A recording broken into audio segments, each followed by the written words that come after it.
Good evening, guys. It's 6 o'clock. Let's get started. Any questions before we proceed?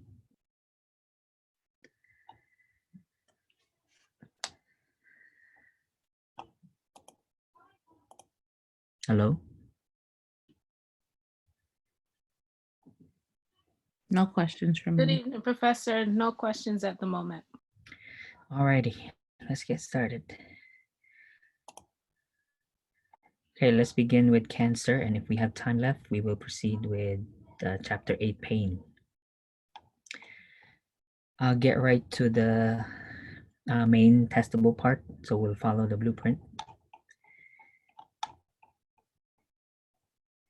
This part is not testable. I just want to help you appreciate these two tables. So they are table 15-1 and 15-2. Now both are coming from the American Cancer Society. So the website is cancer.org.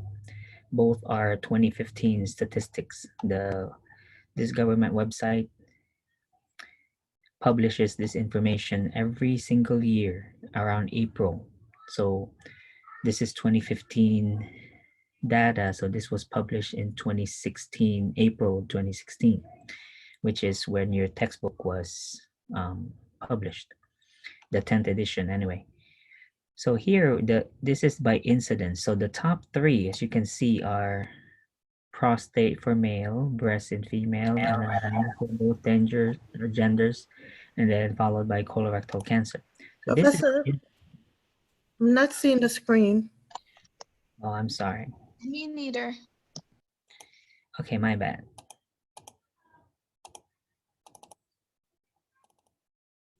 Can you see it now? Yes. All right. So again, start over. So tables 15-1 and 15-2 came from the American Cancer Society website. So from cancer.org.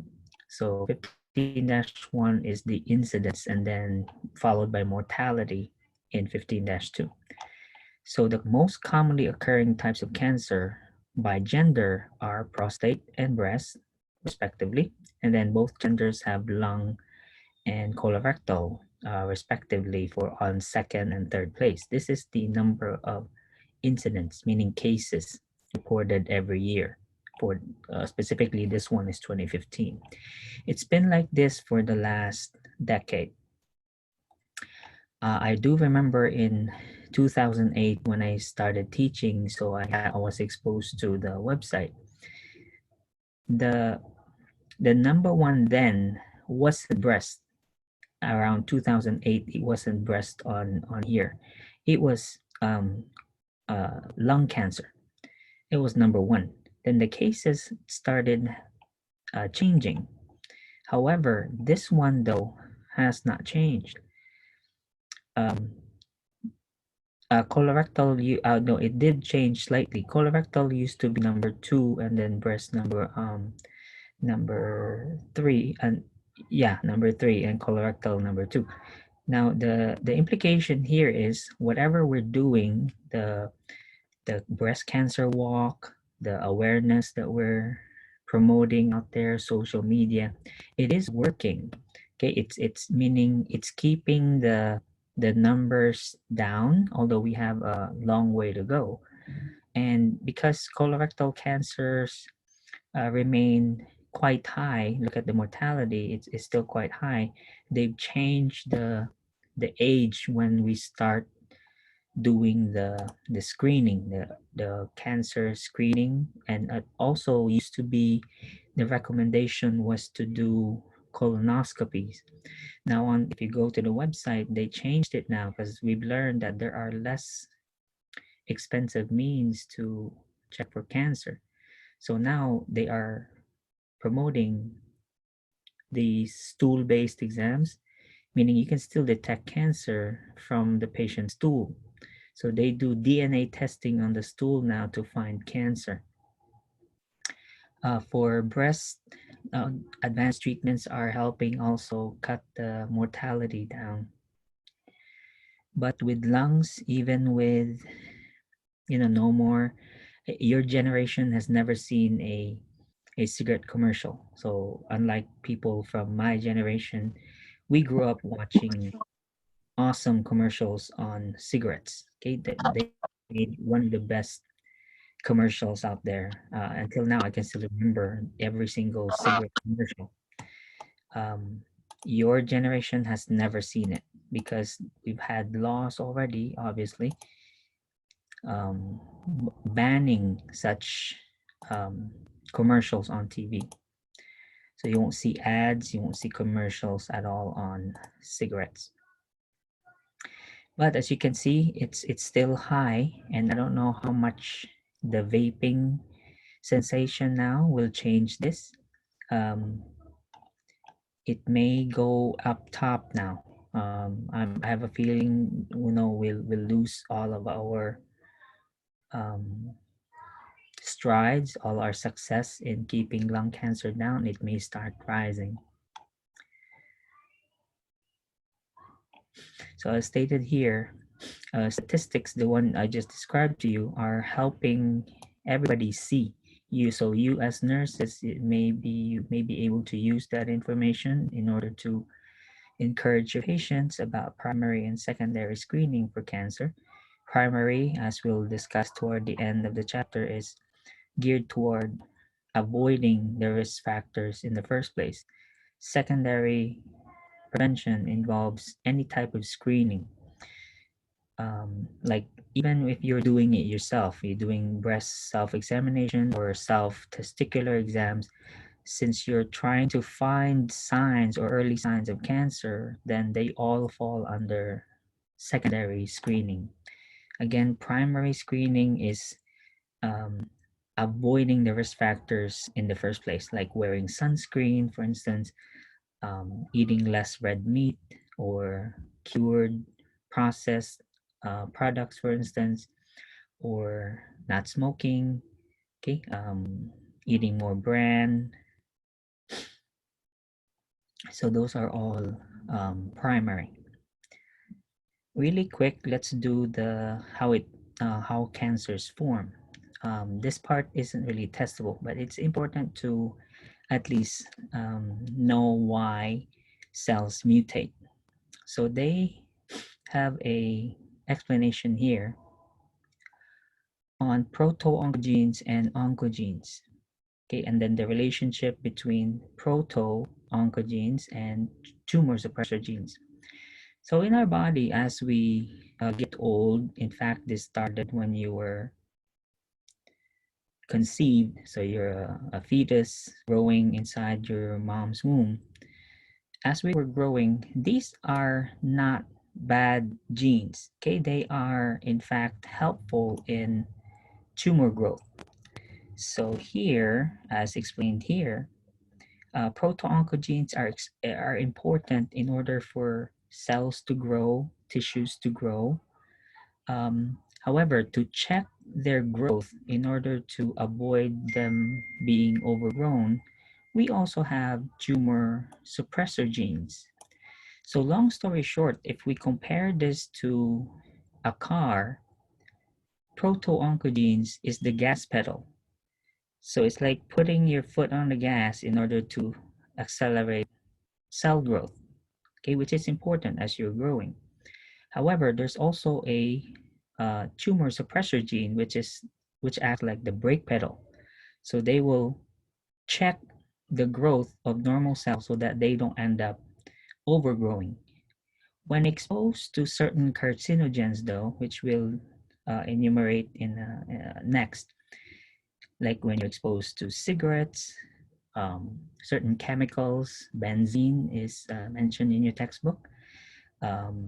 Not only that, but certain foods we eat, certain medications, radiation that we're exposed to, they cause an imbalance between these two. So now the tumor suppressor genes or the brake pedal doesn't work anymore. It can't stop the growth, and at the same time, they also have an effect on proto-oncogenes, wherein these guys here become oncogenes now. So they now becoming tumor-inducing genes. Okay, so these are the effects of the various carcinogens that we know of today. And that's it. Let's go now to, well, I'll skip the steps because regardless of how it grew, we have cancer, right? So we don't really need to know what are the steps that it was grown, know how it led to the tumor that you have or the blood cancer that you have. So here are our carcinogens now. So they're divided into chemicals. We have radiation. We also have viral carcinogens. You know about the Epstein-Barr and the new vaccine we're giving now. We're giving PPVs to, HPV vaccines to our tweens and teenagers because we've linked HPV to certain um, cervical, anal, head and neck cancers. Okay.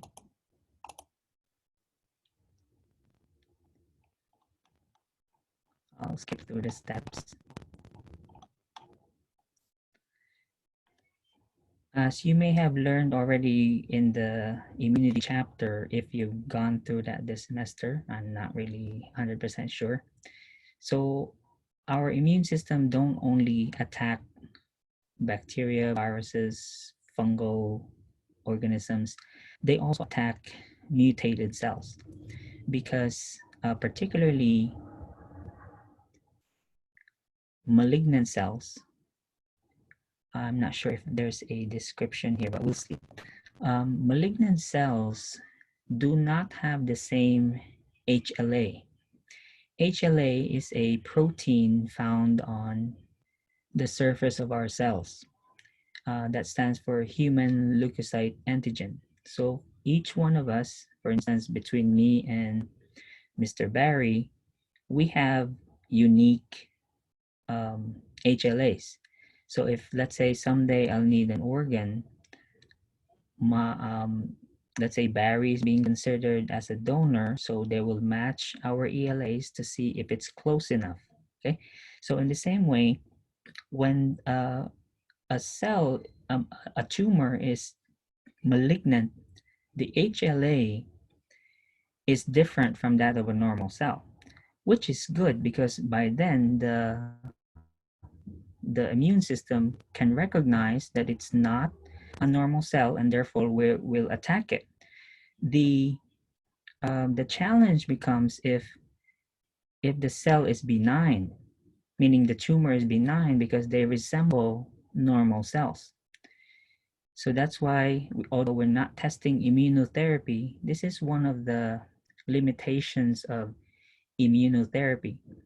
It is hoped that it will replace chemotherapy someday so that we have a more natural way of treating cancer without the harmful side effects of cancer. I mean, chemotherapy, as what we'll discuss and test on this chapter.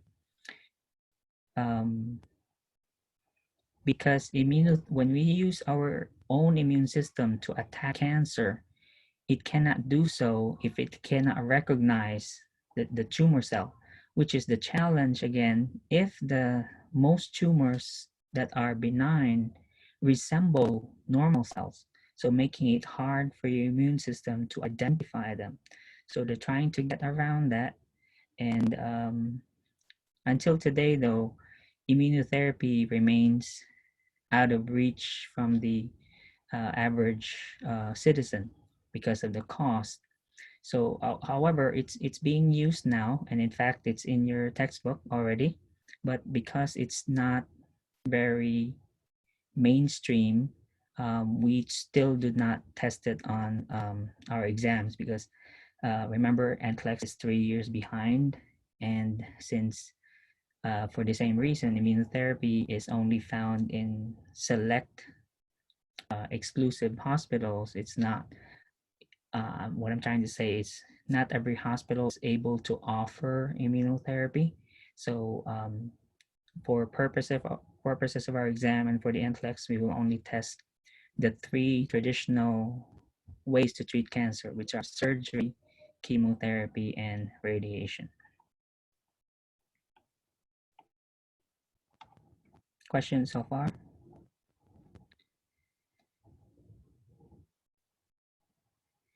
All right, let's stop No, here Professor. on. Okay, let's stop here on oncofetal antigens and other tumor markers. Now, these proteins are normal inside a fetus, an embryo, particularly an embryo, meaning during the stages of development, we have primitive forms of our cells. These are present because the cells have not reached their destination of differentiation yet. The cells are so young and primitive that they are still capable of changing into anything. So these markers are normal in a growing fetus. However, should you have these primitive stem cells and proteins when you're a grown person? Should they still be normally found in you? I'm guessing no. No. So again, these are only expected to be found if you are a growing fetus, okay, a growing embryo. Now, these tumor markers can be significant when found in a person with signs or symptoms of cancer. These are useful in order to help diagnose cancer, but as stated here, so they use the CEA example here, which is carcinoembryonic antigen, and this is helpful in detecting cancer, particularly those of the pancreas, for instance, or the liver cancer. However, since they are not exclusively found in cancerous conditions, in fact, here's the statement that's saying elevated CEA levels have also been found in non-cancerous conditions, non-malignant conditions. So if you're a smoker, you have cirrhosis of the liver, or you have ulcerative colitis, which is a autoimmune disorder, these are also elevated. So which means they cannot alone, CEA cannot be used to diagnose cancer, particularly pancreatic cancer. However, since they've been associated with that type of cancer, they can be used instead in order to, thank you for reading this, Mr. George. Mm-hmm. Oh, read it. Yes, please. These don't make nice, bro. These oncofetal antigens can be used as tumor markers that may be clinically useful to monitor the effect of therapy and indicate tumor recurrence. Okay, thank you, sir. Mm-hmm. So the only real use here is one, to aid diagnosis, meaning let's say you have a mass in your left upper quadrant and the doctor palpates it, suspicious for it could be an enlarged pancreas, okay? So instead of sending you for an expensive $5,000 CAT scan, he'll order a CEA to see, do you have some type of, what are the levels? Okay, so for instance here, colorectal cancer, for instance. So if he suspects that, he'll order this tumor marker, and if it's elevated, then he may be able to justify ordering a CAT scan to see, so he can now justify to the insurance company, hey, I ordered a CEA, it's high, and it's likely that this patient has cancer. So the insurance now will have to pay for that CAT scan because there is a justification, an indication for it. However, in order to diagnose cancer, the doctor must see the tumor on the CAT scan, and then the next step is to get a sample of that tissue to see if it is indeed cancer, and then after that is to identify whether it's benign or malignant, whether it's a primary tumor or a secondary tumor. We'll distinguish both shortly. So during treatment now, so let's say the doctor made a diagnosis. So now you're being treated for cancer. The same tumor marker is useful to monitor the effect of therapy, meaning as you're receiving chemotherapy, radiation, or even surgery, to monitor whether or not our therapy is working, we will monitor CEA levels. It will help us detect. So of course, if the CEA levels drop, is our therapy working? Because these are produced by the tumor cells. Miss Tarpling? I'm sorry, Professor. What was your question? Yeah, so let's say we are treating you now with either surgery, chemotherapy, and radiation Mm-hmm. for colorectal cancer, for instance. Mm-hmm. And when we draw your CEA levels, Mm-hmm. it is now low. You Yes. started with them high. So is our therapy working? I mean, it's supposed to get rid of all the cells, right? The radiation or whatever the case may be. Uh-huh. So it's doing its job. Okay, However, yeah, it's doing its job. okay. So on the other hand, if the CEA levels remain high, is the therapy working? No, that means it's resistant, isn't it? Okay. All right, very good. So you understand now the use of the tumor markers? Yes, Professor. Okay, so Yeah. are they one more time, are they used to diagnose cancer? No. No. It can't be. However, they can aid in the diagnosis, right? They can help us. However, they are more useful as a evaluation marker, meaning it's used to monitor the effect of therapy. So we have several tumor markers. We have CEA, we have CA125, CA199, and here it tells you where they're found. For example, CA125, this tumor marker, is found in ovarian cancer. In CA199, pancreatic and gallbladder. And then we have others here. PSA, obviously that's prostate. We have CA15S3, etc. Okay, so we have specific cancer markers found in certain types of cancer. However, again, the emphasis is they are never used to diagnose cancer because, as stated up here, they have been found in non-malignant conditions, meaning non-cancerous conditions also cause these tumor marker levels to rise. Now let's go to benign versus malignant. Why are we asked to do this when we are not doctors? Well, when, let's say, Miss Charmian, if you were given a cancer diagnosis today, given your circumstances, with COVID-19, with the stress of school and work and all the other stuff you have to deal with, how will you react to a diagnosis of cancer today, right this minute?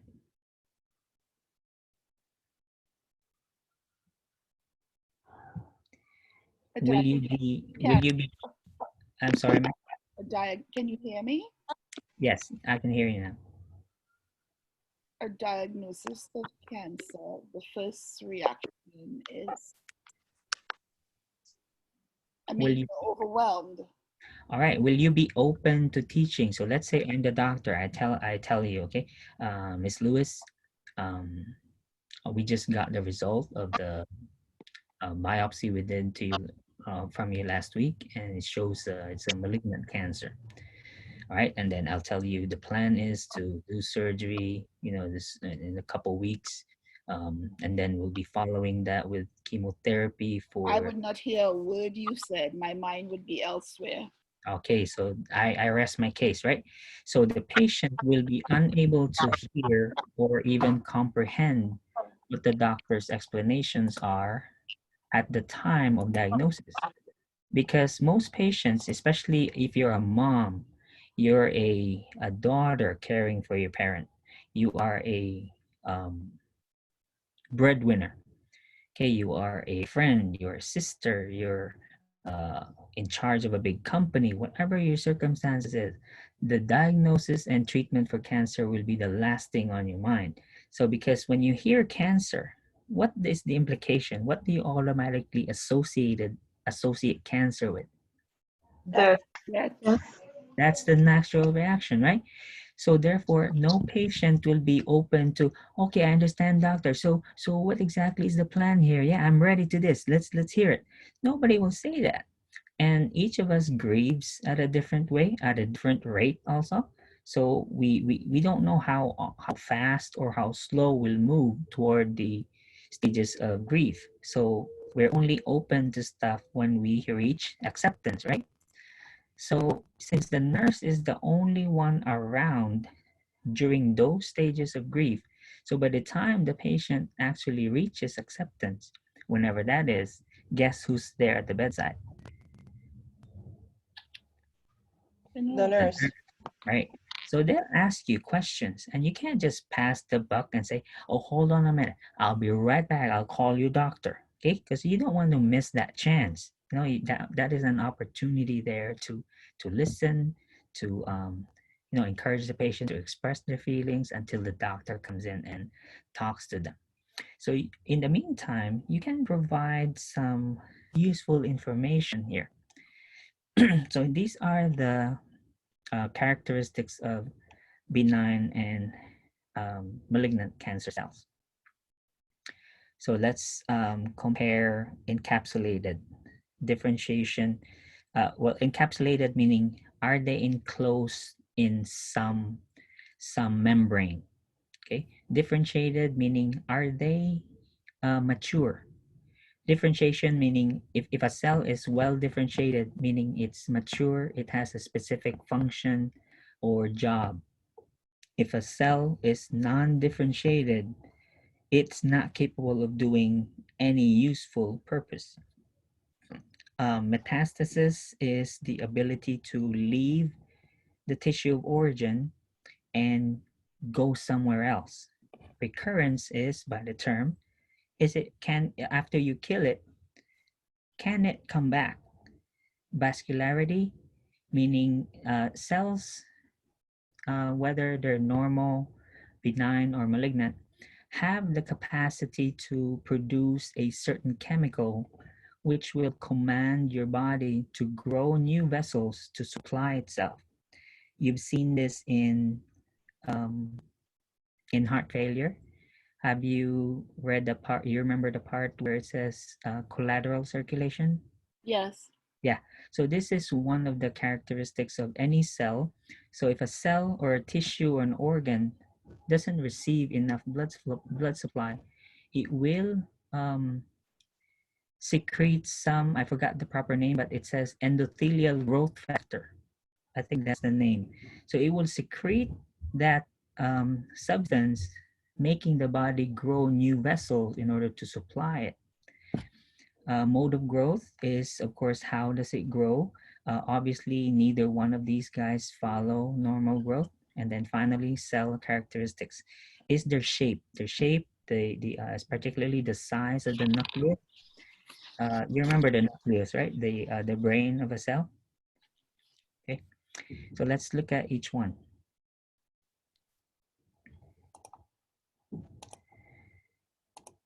So between a benign and malignant cell, so a question on the exam would be asking you to differentiate between the two. So benign, usually encapsulated, meaning are they able to leave the tissue of origin and go somewhere else? Let's say they start from the breast, and then can they go to the lungs and to the brain or to the bone if they're encapsulated? No. No. So since they're encapsulated, then they stay there. They're incapable of metastasis. However, malignant tumors rarely have an encapsulation. And because of that, they are capable, very capable of metastasis. So encapsulated benign tumors, no metastasis, incapable of spreading. However, although they cannot leave the tissue of origin and transfer to another organ, look under here. The mode of growth, though, is expansive, meaning it really depends on where they're growing. So you can't really say, oh, it's a benign tumor. It's not going to cause any problems because they cannot spread. They can't hurt the patient. That's not true, because let's say it grows in a breast tissue. You have a benign tumor in your breast. True, it's not going to spread. However, these are cells. When this thing grows, what will happen to your breast? Enlarge. Yeah, for some people that might not be such a bad thing, right? However, if it grows in a vital organ, though, I mean, a benign breast tumor probably won't kill you. However, if the same benign tumor grows in the brain, now there's no room for it to grow in the brain. You only have three things inside your skull. You have blood there, you have brain tissue, and then you have cerebrospinal fluid. We have no room for a tumor in there, okay? Because the skull is already 100% full. So in those cases, if that benign tumor grows on a vital organ, then it can cause trouble. However, as long as they stay in a non-vital organ, then they won't cause death. Just probably disfigurement, which is, I'm not saying that it's not important, but it's not fatal. Okay. Professor, Yes. I'd like to ask a question. In the case of the woman who has an encapsulated Benign. You're trying yes, to say benign. Okay. benign, yes, it's benign. Or let's just say, okay, so you're saying that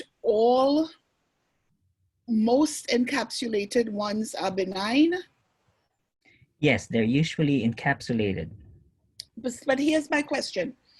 Let's forget about that for 1 second. Can going in and doing needle aspirations and stuff like that, can those things spread the cancer itself?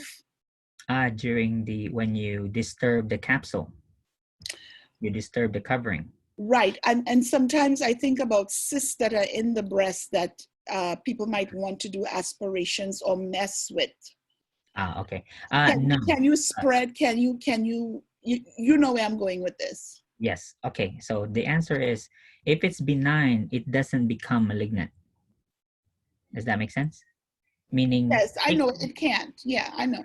So meaning taking it out of the encapsulation doesn't make it malignant now. Does that make sense? Yes, it does. Okay. So once benign, that's always benign. So we don't have a tumor that starts benign and then becomes malignant. Okay, it really is based on what was it, how was it created, how was it formed. Okay, so just like me, for instance, I was born in the Philippines. Coming here doesn't make me Caucasian. I will always be Filipino. My citizenship will change, but I'm still Filipino. All right. So same thing, same exact concept here. Any other question? All right. So vascularity. So benign, since they have, they have the ability to grow vessels, but only slightly. But look at this malignant characteristic. They have not only a moderate but marked, so they can cause pretty bad symptoms in the patient. So let's say a malignant tumor grows in your colon. So this thing can deprive all other organs in the GI tract of blood supply. So this tumor can siphon all that to himself. And the bad thing there is this malignant tumor has absolutely no function in the GI tract. Okay, so it's just there for free board and lodging, but doesn't really provide any significant function, because exactly here it's poorly differentiated. So it's incapable of doing any significant useful function in the body. So this will be seen in some abdominal tumors, wherein the number one symptom is anemia. The patient just develops anemia for no reason. There's no sign of bleeding. Okay, and then, but yet the patient is coming in for repeated blood transfusions. We don't know why. We checked out the ferritin, the iron levels. They're all normal. Okay, so they're losing it somewhere. So the next suspicion will be, are they growing something somewhere where we don't see it? Characteristics. So this is what I meant earlier, wherein with regards to immunotherapy. So this is the challenge with immunotherapy. The benign cells look almost exactly like normal cells. The only difference is they have uncontrolled growth. Okay, they can expand, unlike normal cells wherein they have contact inhibition, meaning a cell, once they hit another cell, or specifically they come in contact with another cell, they stop growing. We call that contact inhibition.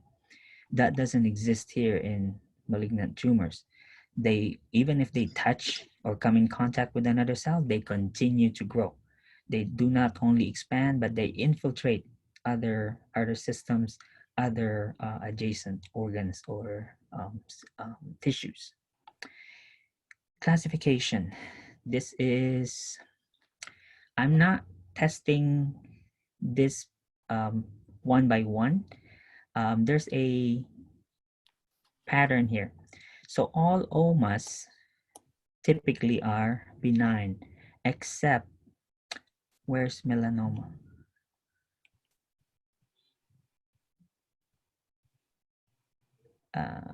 Well, melanoma is not here. Anyway, so if a tumor ends in oma, it's usually benign, again, except with the exception of melanoma.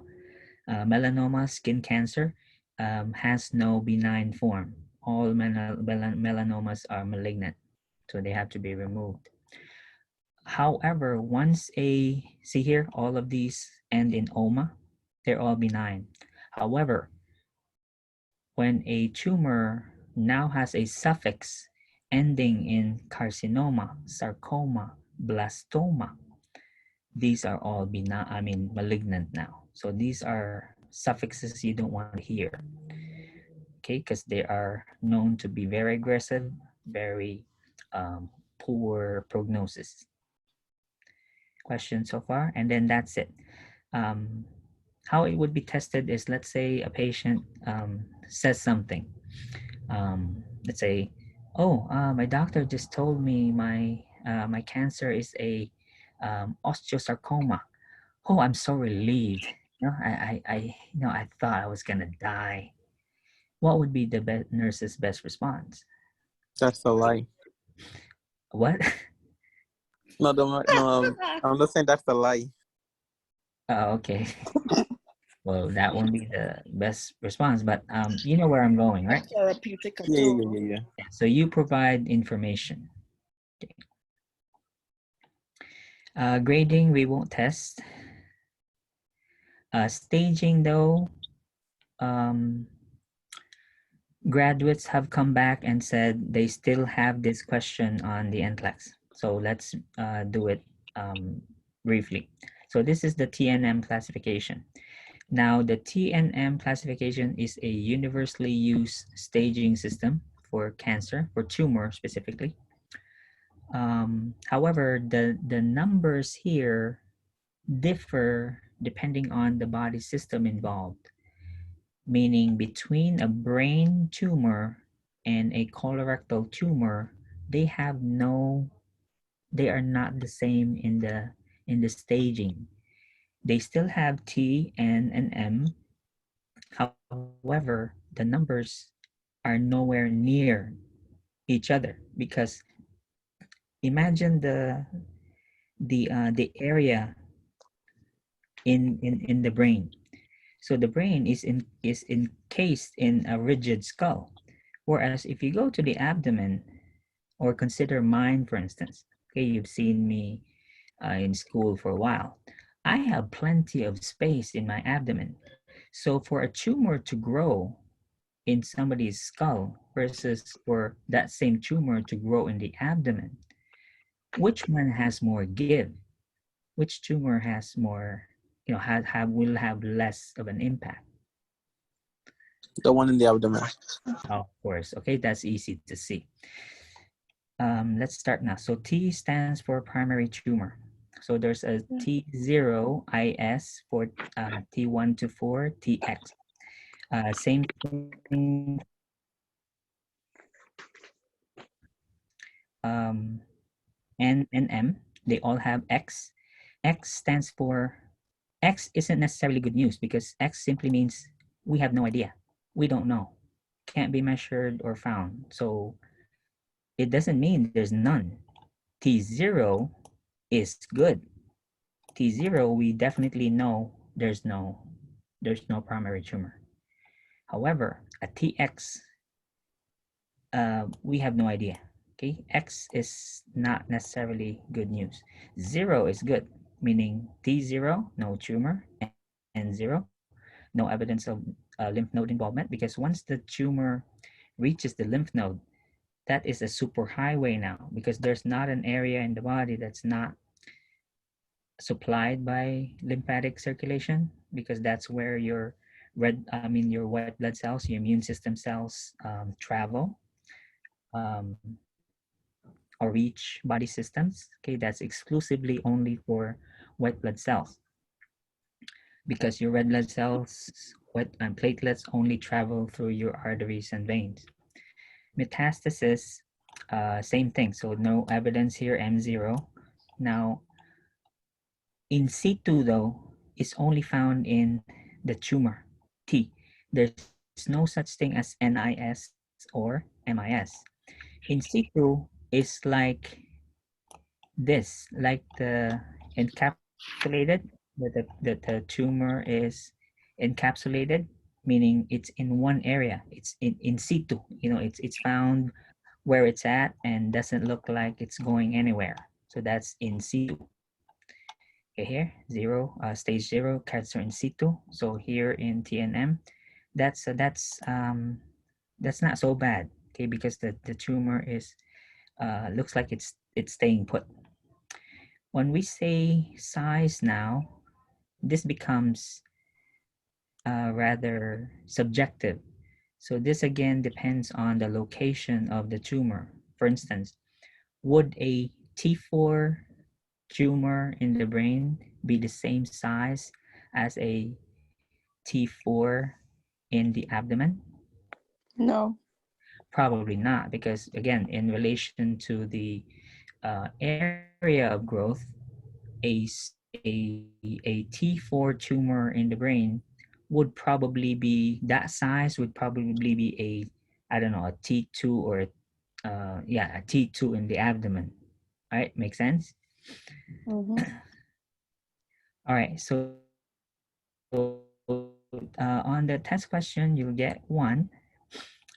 It's just describing, giving you, let's say, T1, N2, M0. Just asking you, so what is the best description of this tumor? So a T1 would be about, a small size. And then when it says N2, so how many lymph nodes are now involved? I said N2, so there'll be 2. Right, so it's seen, there's evidence of growth in 2 lymph nodes. And then M0, is there evidence of metastasis or a secondary tumor? No. No. Okay, so it's as simple as that. So the explanations are here if you're interested. And here's the primary and secondary prevention now I mentioned earlier. All right, so when we say prevention, this does not involve screening yet. So this would be totally avoiding the causes of cancer. So these are the examples right here. So from here to here are your, I won't highlight. Okay, so these are your primary levels of prevention. So here you're not screening yet. Okay, so you are avoiding the risk factor. So right here, you're um, eating right, limiting alcohol. You don't have to eliminate alcohol. You know, alcohol has some benefits. So regular exercise, Amen. gaining weight. All right. Professor, I got a question. Yes, sir. You know the sugar-free drinks, they say it has no sugar, but then it has this chemical in it, aspartame. Do you know if that's like a carcinogen? If you go to California, I'm sure it is.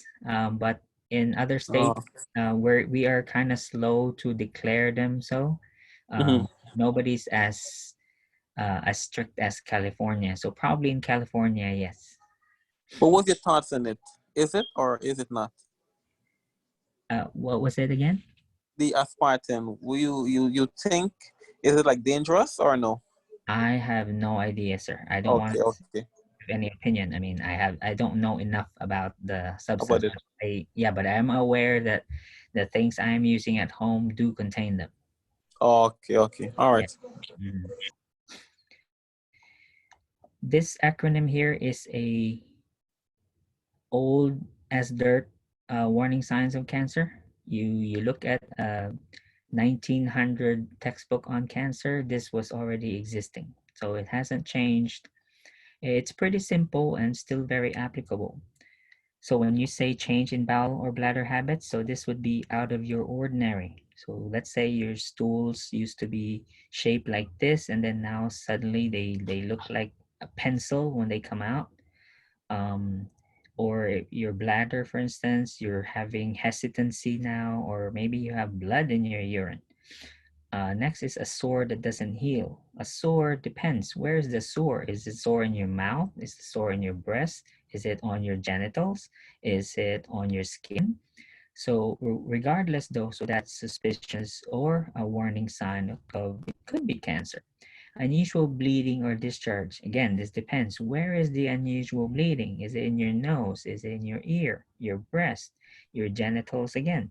Is it from your rectum? Thickening of a lump in the breast or elsewhere. If it's in the breast, that's obvious. But what if the lumps around your neck, in your back, on your face, or elsewhere? Indigestion or difficulty swallowing. So that could be either a higher area like the larynx, for instance, or it could be pharyngeal, or it could be esophageal. The wart in the mole, that's obviously skin cancer. And then finally, nagging cough. So that could be either upper respiratory, meaning laryngeal, pharyngeal, or it could be tracheal also, or even bronchial cancer. And of course, the next step here, if you see them, is of course to see a practitioner. These are again for primary. These are all primary levels of prevention. I do notice here, up here, since they already mentioned the cancer screening here, this particularly these two, these are no longer primary levels of prevention because they now involve screening. Okay, so since you're now looking for stuff, you're already examining. This is now secondary level of prevention. Okay, these two are not primary anymore. For one thing, if you follow the ACS now, which is currently, it says if you're between 40 and 44 years old, women should have the choice to have a mammogram. When you're age 45 to 50, I believe, they say you should have one. So it changes. So from 40 to 44, the recommendation is if you want to, you can have a mammogram. But when you reach 45 and to 50, it changes now to you should have one. Okay, you must have a mammogram. Meaning between those ages, the risk increases because what's happening when you're between 45 and 50? as a female? Menopause. Menopause. So your hormones at a higher levels, and they've discovered that these tumors of the breast tend to feed on and survive longer if your hormones are higher. So therefore, obviously, the risk goes higher as you reach that age. However, it also declines when you reach a certain age again. So you're over 60. They either recommend because the recommendation is every year, and then it goes to every 3 years, and then it drops as you get older. And then same thing for colon cancer. The current recommendation was, I remember very well, in 2016, the recommendation to start was age 50. Now it dropped down to 45. So they're doing earlier colon cancer screening now. But again, it's not necessarily a colonoscopy. So it's more convenient now because it's just stool-based exam. But they did drop that screening age to 45 now. So you don't have to wait till 50. So the implication there obviously is colon cancer is affecting younger and younger people now. Genetics plays a role, right? Definitely, yeah. So some of these rules that are asking you to test later should really allow you to test earlier, because I had a friend, her daughter had an encapsulated, it was cancer, by the way. It was cancerous, but they're saying that it was where it was, you know. The thing about it is that she was 20, and nobody's really thinking about a mammogram then, but that predisposition. Okay, let me just clarify what you said though, so that everybody's aware. Now, these guidelines are from the American Cancer Society. So the ones I mentioned, 40 to 44 for breast cancer, right? Yeah, and then colorectal starting at 45. Now, these are based again for early detection of cancer, meaning regardless if you have symptoms or not, these are the recommendations. However, if a person, just like what you mentioned, that patient was only 20, but yet she has symptoms, then of course that this early detection guidelines for early detection of cancer doesn't apply to her because she has obvious symptoms of cancer. Does that make sense? Meaning you can't change these recommendations because this is from the American Cancer Society. The recommendation is generally early cancer screening is for breast, you start at 40. And for colorectal cancer, you start at 45. Again, the purpose here is for early detection of cancer. These rules, these recommendations do not apply to a patient who obviously has symptoms of cancer. So let's say the person who is 18 years old has one of these symptoms here in caution. So does he have to wait for the certain age before he gets it? He gets the screening? Obviously not, because now he has one of the 7 warning signs of cancer. Does that make sense? Hello?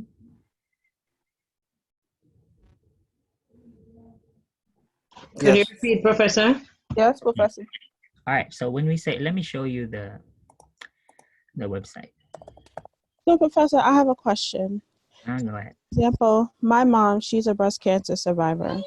And so that, will put me at a higher risk because of genetics. But she got testing, but she doesn't have the genetic gene. So I would fall under like the primary interventions of just making sure my diet is right and doing all the You're guidelines. doing primary. Yeah, you're Okay. doing primary. Very good. Okay. Go on. You didn't finish. Oh, no, it's like I would be doing all of the guidelines so that, if I do get of age, then I would start the screening process because I'm asymptomatic. Exactly. So if you do develop symptoms before the recommended age is here, then by all means, yeah, you should be screened earlier. All right. So here is the cancer.org website. So this is found under Stay Healthy tab, and go on to American Cancer Society Guidelines for Early Detection of Cancer. So here's breast cancer. So this is what I mentioned by, if you are 40 to 44, you have the choice. Meaning if you go to your insurance company and say, I'd like to have one, they can't refuse you because this is from cancer.org. This is they make the policy, so insurance companies are obligated to follow and pay that test. And here, 45 to 54, it's now mandatory. It changes from the choice to now they should, and then so on.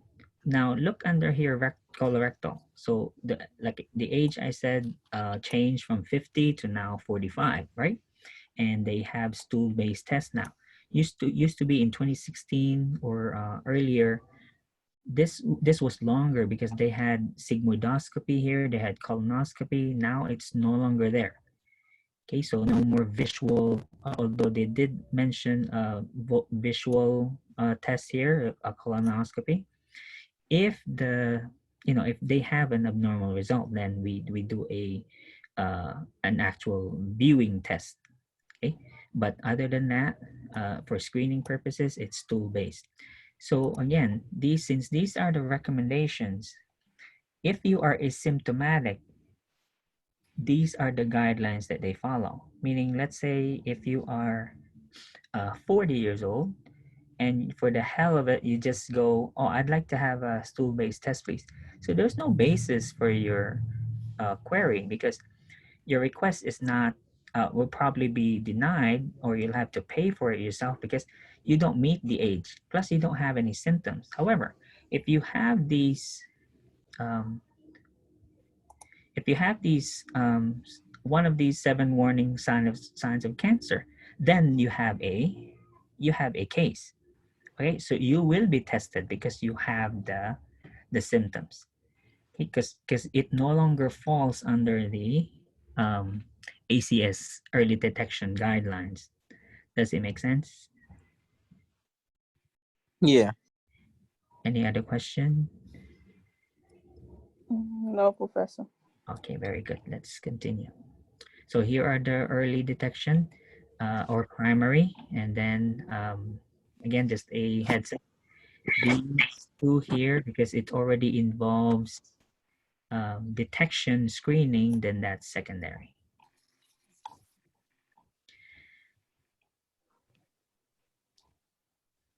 These are the proven ways to make a diagnosis, and it's also specific to the type of cancer. So we have cytology studies that's involving biopsy, x-ray to see if there are any lumps or masses there, blood specifically for blood cancers like leukemia, lymphomas, liver, obviously that's for liver cancer. For the GI tract, we can also do those tumor markers, but again, tumor markers cannot be used for diagnosis. That's why they're not listed here at all. So they don't mention tumor markers because again, those things are only useful for monitoring response to treatment or aiding in the diagnosis, but they cannot be made as a basis for a diagnostic to be the main diagnostic test. You know about a PET scan, right? Positron, a positron scan. This one is capable of detecting a whole body presence of tumors. Okay, so this will do the whole body, whereas CAT scans, X-rays, they only do sections of the body, or even MRIs, they can only do one section at a time. Positron scan can do the whole entire body, like this one. This is a positron emission tomography scan. So this is your entire body. Again, tumor markers are only used for aiding. Okay, they cannot be used as a basis for cancer. So most common is biopsy. This is used for cytology studies. So we literally have to get a sample of that tissue and look at it under the microscope. Treatment. Let's begin with the oldest, which is surgery. These here are the goals of treatment. So some doctors are realistic. So based on after they make a diagnosis, they'll set up a goal, and they'll be upfront with you, whether we can cure this or we can only control or we can only treat you symptomatically. These can also change. So let's say, of course, our main goal is to cure you. However, if it becomes, to a point where it becomes unsuccessful, then our goals might change to control and then finally symptomatic treatment. This is the oldest form of treatment, so surgery. So in the olden days, when they see a tumor, feel a tumor, there was only one option: remove it. The side effects of surgery is obviously depending on what did you remove. Obviously, can you remove a vital organ? No. No, right? But you could do transplant. Um, yeah, that's an option if available, right? But what I'm saying is, you can only therefore remove non-vital organs. So we can remove a breast or two breasts for that matter. You can remove one kidney. You can remove a lung or part of a lung. Same thing for the liver. And obviously our extremities are non-vital. Um, um, testicles, we can remove. Or even the penis, although that would be a very tough decision. Okay, but if you're being made to choose between living or saving a limb, obviously the answer is obvious. The bullets that follow here are the paragraph headings are the purposes. So this was listed in your blueprint. So the purposes of surgery. Cancer surgery can be used to prevent, and you have examples here. For instance, if you have polyps, polyps are known to grow and become cancerous. So let's say during a routine colonoscopy, they found they found polyps, they'll go ahead and remove it because they are known to cause colorectal cancer. But polyps themselves are not cancerous. So this falls obviously under prevention.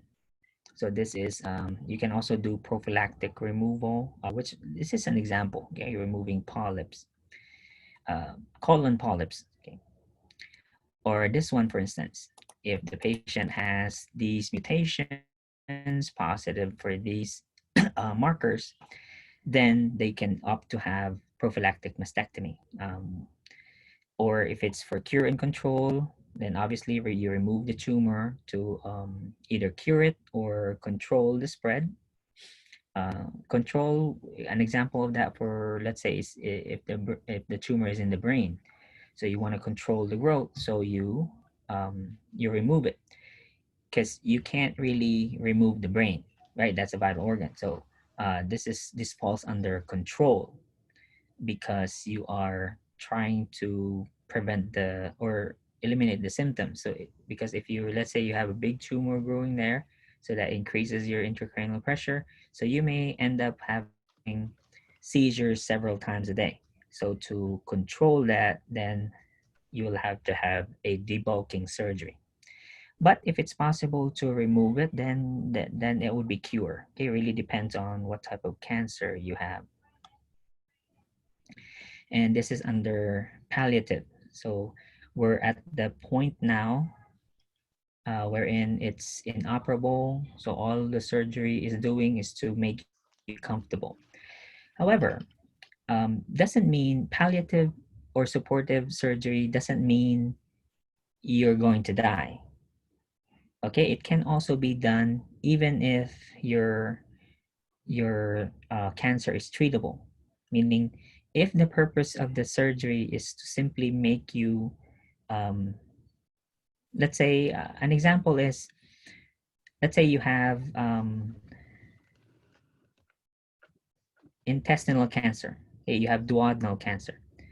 So we removed a good chunk of your duodenum, and therefore we cannot anastomose your stomach straight to your colon because we don't have enough length there to stretch it. So we'll end up with um, a ostomy, right? Obviously. Another thing is that ostomy, if let's say it only involved a short portion of your colon that was removed, so it may be temporary. The ostomy may be temporary until it heals, and then we can reverse it and then anastomose the two sections. Right. So there are again, supportive or palliative surgery doesn't mean you necessarily are at end of life. Not necessarily. Any question on surgery? Not so far, no. Okay. So again, if you're asked for a side effect on the exam, it's basically common sense. So it depends on what was removed. Okay. Mm-hmm. I'm Chemo. sorry, Professor. I actually have a question about that, the side effects of the surgery. Okay, go ahead. What do you mean by that would be obvious of what organ would be removed? Okay, so let's say in the case of head and neck cancer. So let's say we removed your larynx. What would be a side effect of that surgery? You have no more voice box. Mm-hmm.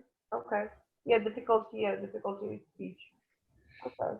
Is that your only problem though? Is the larynx only job to help you talk?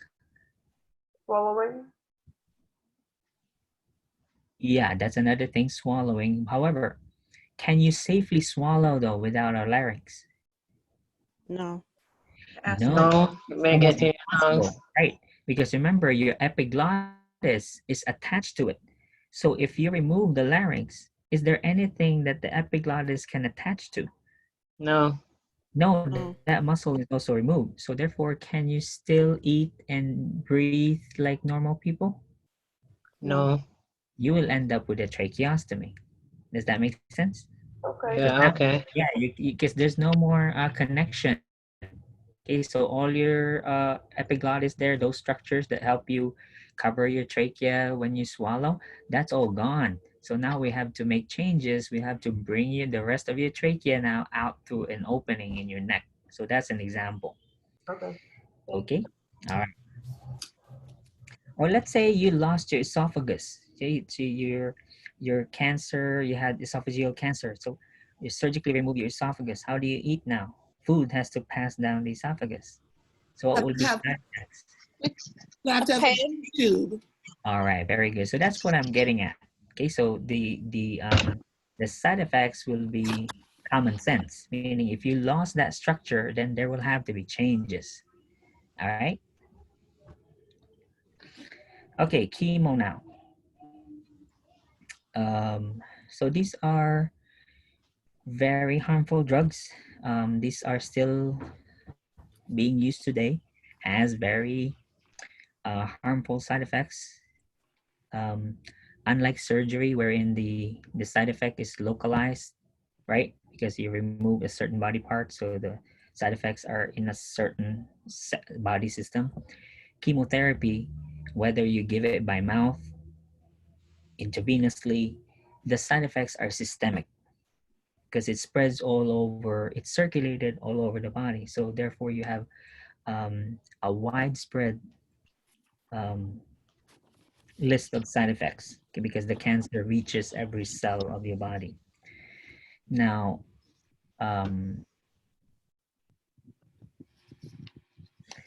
the questions on the exam, because if you go to the NCLEX test plan, there's no mention there of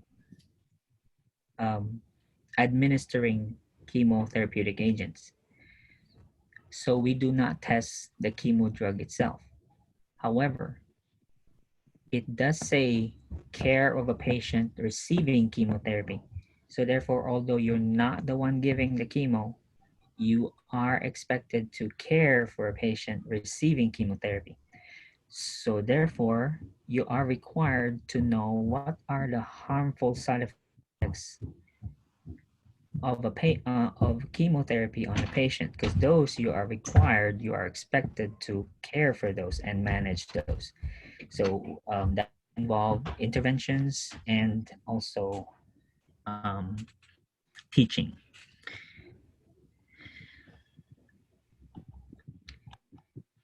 Let me see if we have, what page is this? 246.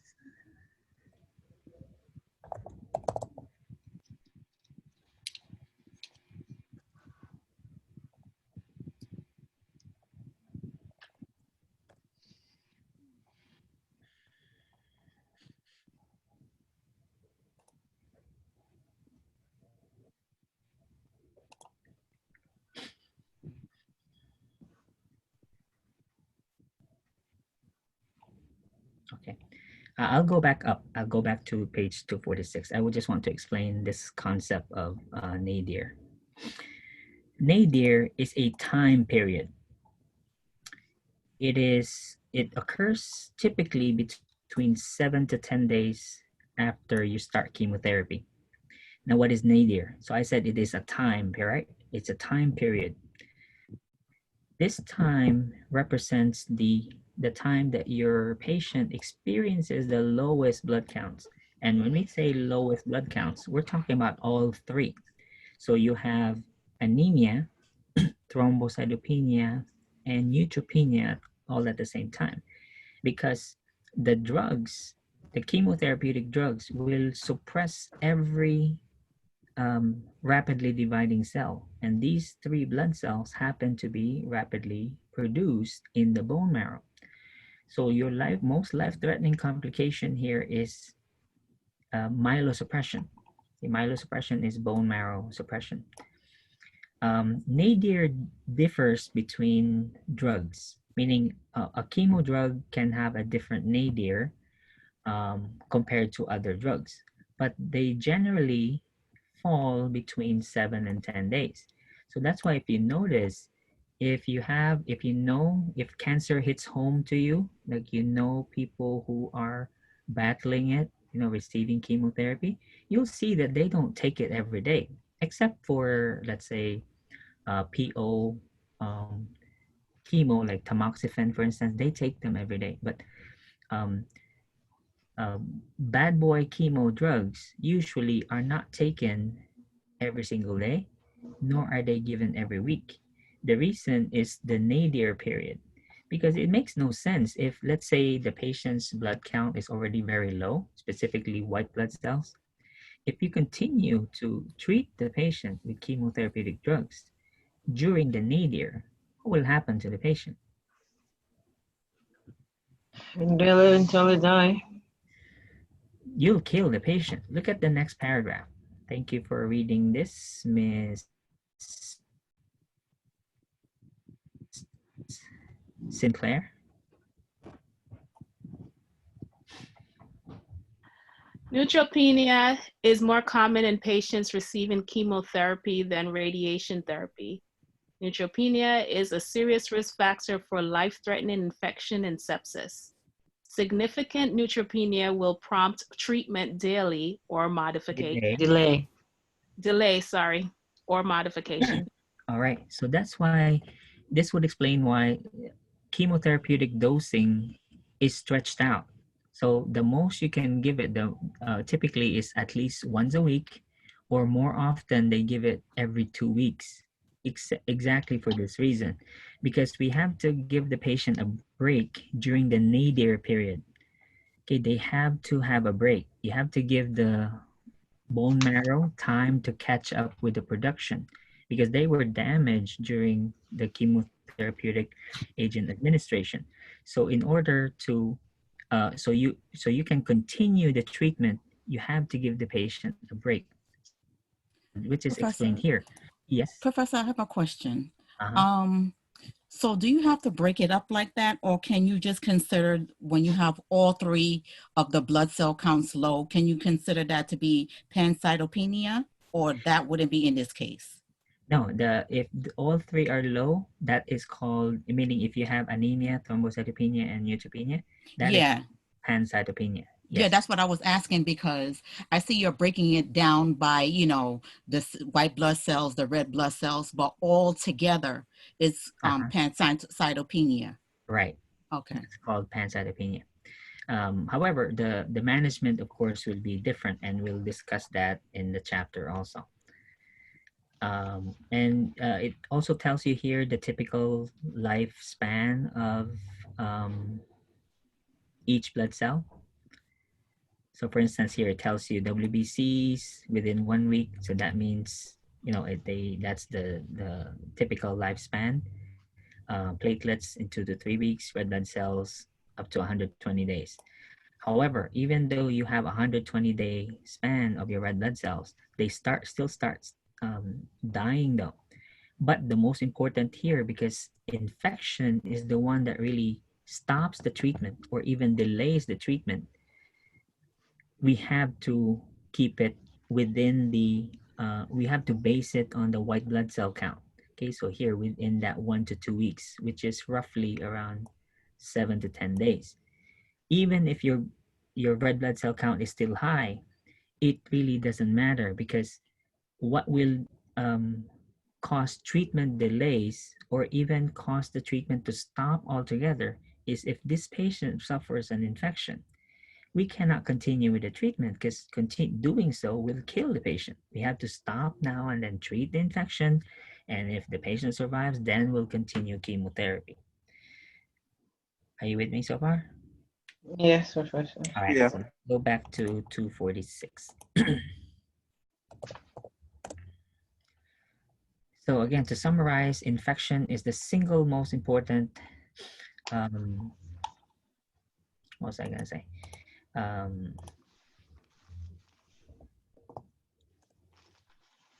Cause of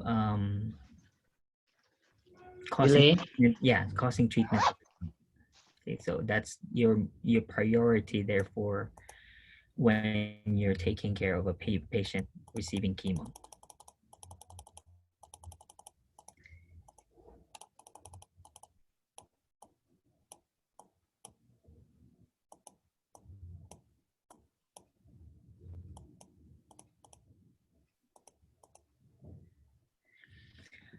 Okay, so we can forget about table 15-7. One thing I would recommend though is be familiar with the name, because on the NCLEX exam, they won't teach you anything on the question. What I'm trying to say there is they won't say, for instance, the patient is receiving bendamustine, a chemotherapeutic agent used to treat breast cancer. You won't get that luxury. So all the NCLEX question will say is the patient is receiving bendamustine. What will the nurse include in the plan of care? So you're still required to know what the hell is that drug. So once you know though that it's a chemo drug, so the choices will be about bone marrow suppression. So you're looking for management of a patient who's anemic, management of a patient who has low platelet count, and managing a patient with a low white blood cell count. Make sense? Yeah. Okay. Because we are dropping, by the way, pancytopenia is only one of your worries here. We do have other side effects, which we'll go through. Here, this is just nice to know. But regardless of the route of the chemo drug, just know that they are they have systemic effects nonetheless. Just because it's oral doesn't mean, I mean, you take it by mouth, so it's still spread systemically, right? We also have arterial, intrathecal, straight into the bone, intracavitary. We even have intraventricular. You're aware of the blood blood-brain barrier, correct? Meaning that protection in the brain circulation that prevents drugs from crossing into the brain circulation. Yes, a little.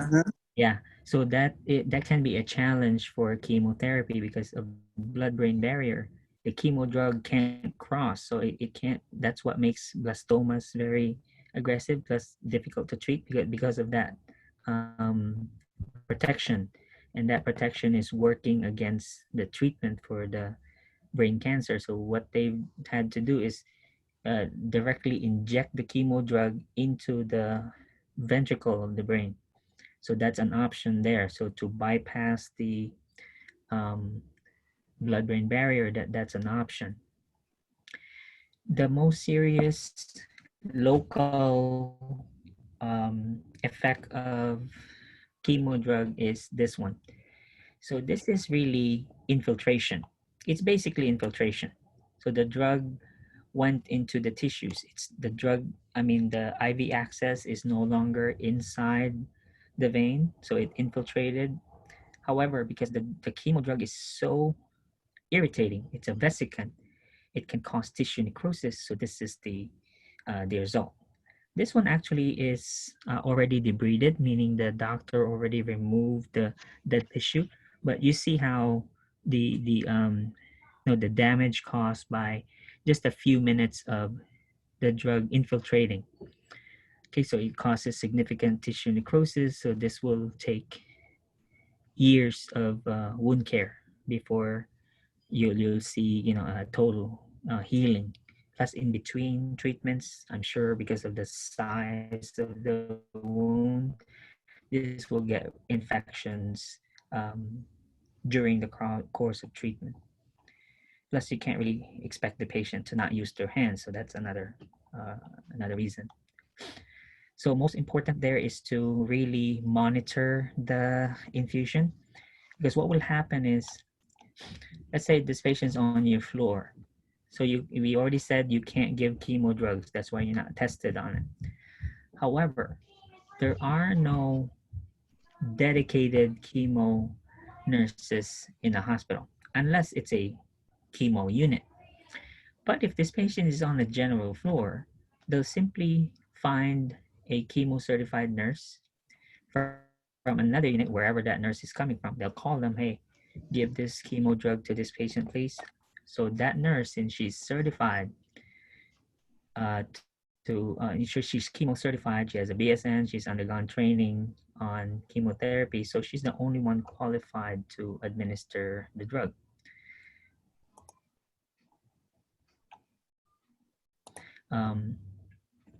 So therefore, she'll come down, give it, talk to you because you're the primary nurse, just tell you do's and don'ts, or call me if this happens, and then stop the infusion if this happens. Okay? So they'll give you instructions. So the care of the patient really falls on you, even though you didn't hang that drug, because the chemo drug doesn't infuse in 15 minutes. These things infuse almost the entire day. So about maybe 23 hours or 16 hours of infusion. So that whole time you'll have to be monitoring the infusion site, especially if it's a peripheral IV site like this one, obviously. So of course, the preferred IV access is a central line so that you don't have to deal with extravasation. So here, these are the recommendation. Ideal access device is a central vein. You got to give it in a big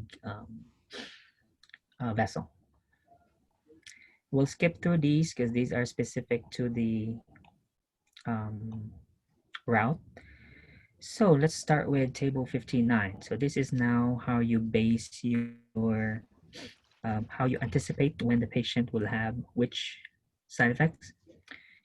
So here it tells you the period. You don't have to memorize the time period. So it just tells you the patient will have bone marrow suppression.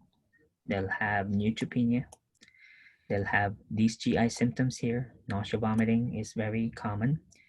Stomatitis are big ulcers. These form in your mouth all the way to your rectum.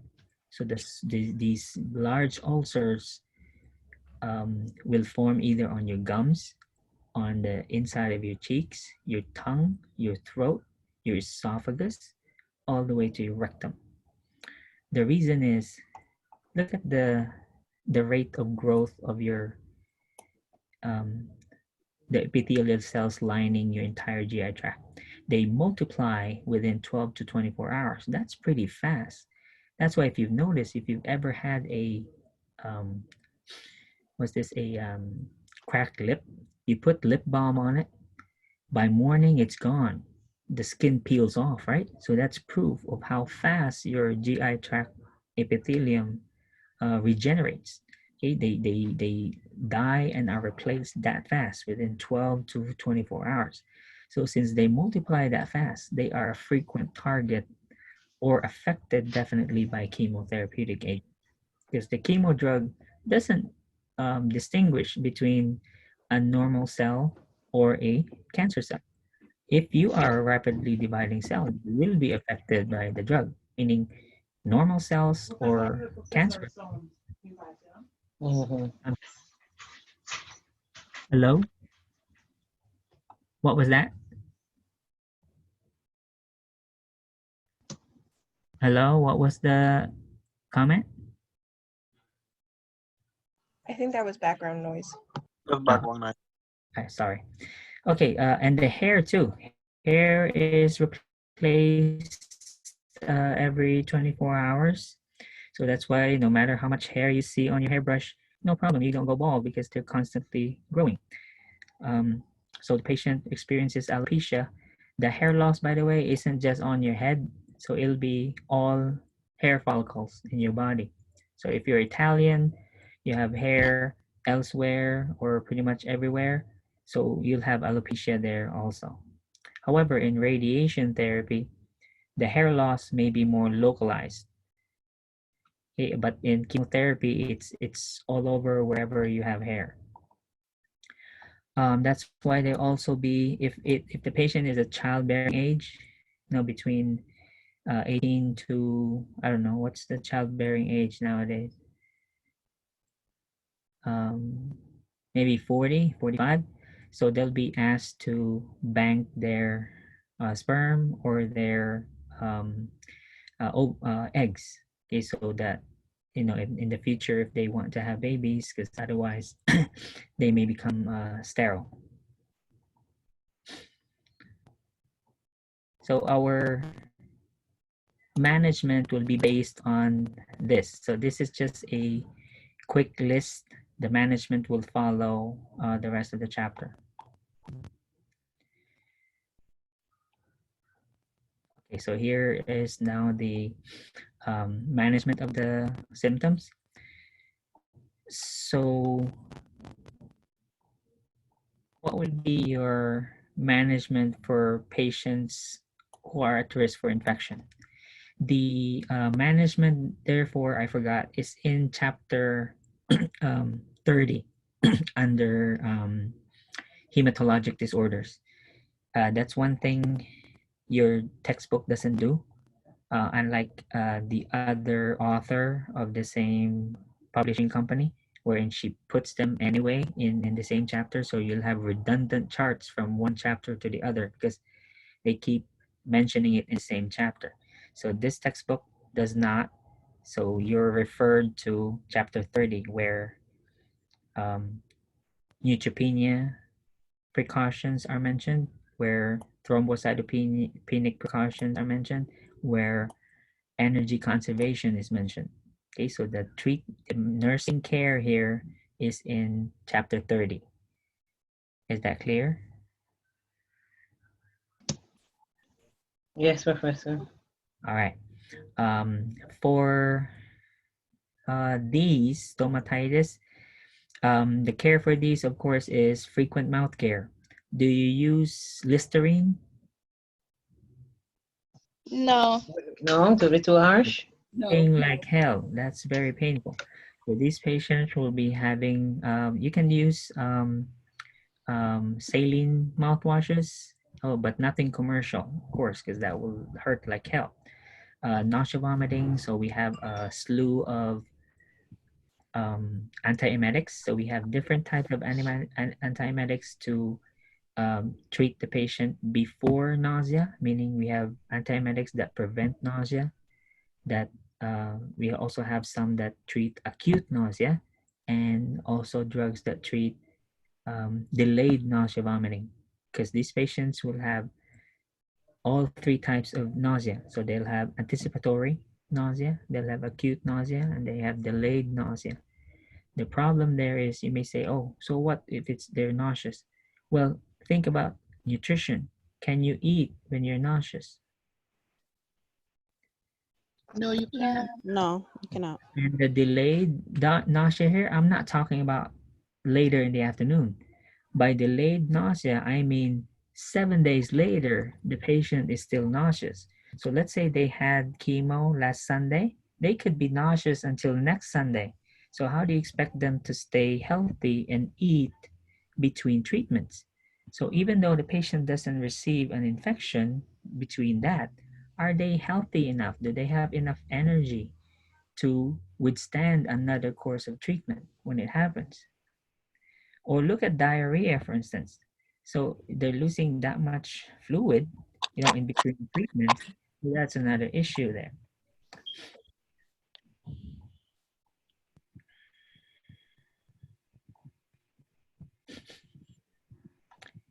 Radiation therapy. There are two forms of radiation here. We have external and internal.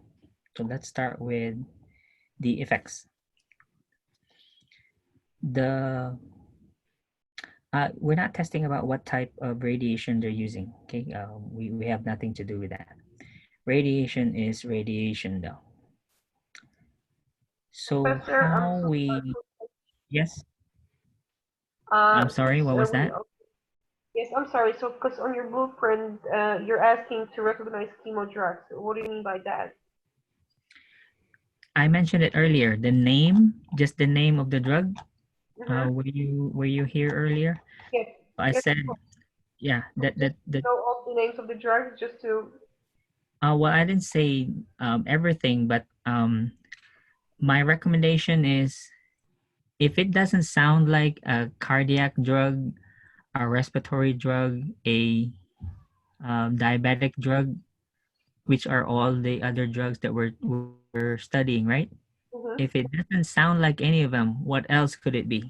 A cancer drug. It must be a chemo drug. So that would be my what is this? My advice to you, okay? Because I can't really tell you which ones will be on the NCLEX, but the most common ones, the oldest ones, like right here, these guys that end in Christine, vincristine, vinblastine, these are the oldest ones.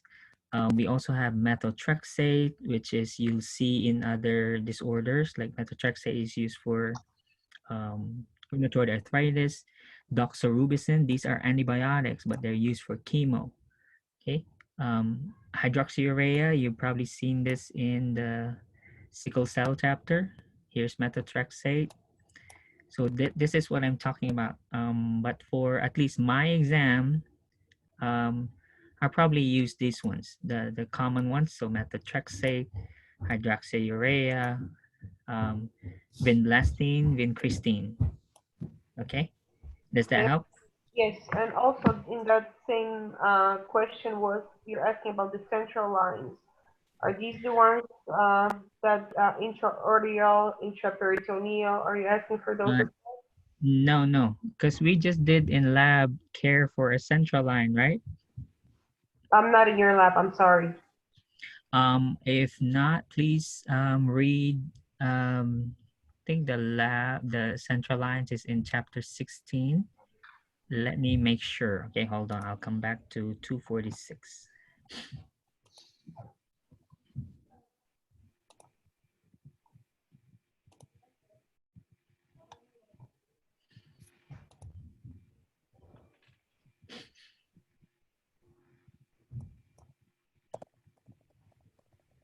right here. In chapter 16, you have the care for central lines here. Or you can do your, because the information is pretty much the same. If you can do your ATI skills module on central lines, because you're giving the patient is receiving chemo through the central line. So that means it will also involve you taking care of a central line. Okay, no, we did that. We did that in our lab, the ATI. Okay. Okay. Okay. Yeah, so you remember on a test question also from exam 3, we had these questions like how often you change the dressings. Yes. Right, and what the complications are. So for example, PICC line, how do you, because they're known to cause DVTs on the arm, so you measure arm circumference and all that. Okay, so care in this side. Okay, in side effects. Okay. Yeah, only because your patients are receiving the chemo through these venous access devices. Okay, I understand. Okay, thank you. All right, no, you're welcome. So here again, they mentioned the ports here just because they're the routes. Okay, the most chemo is given intravenously.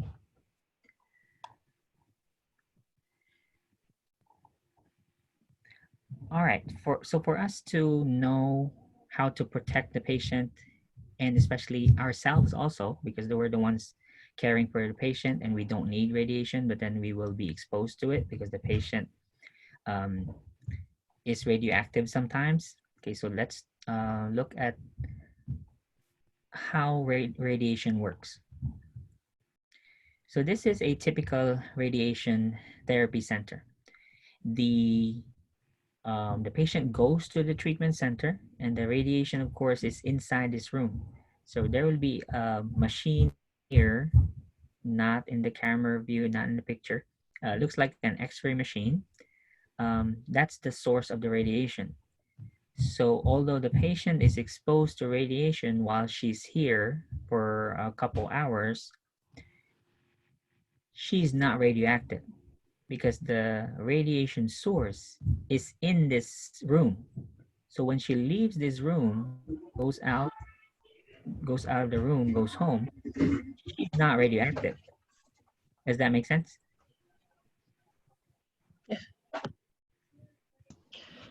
Okay.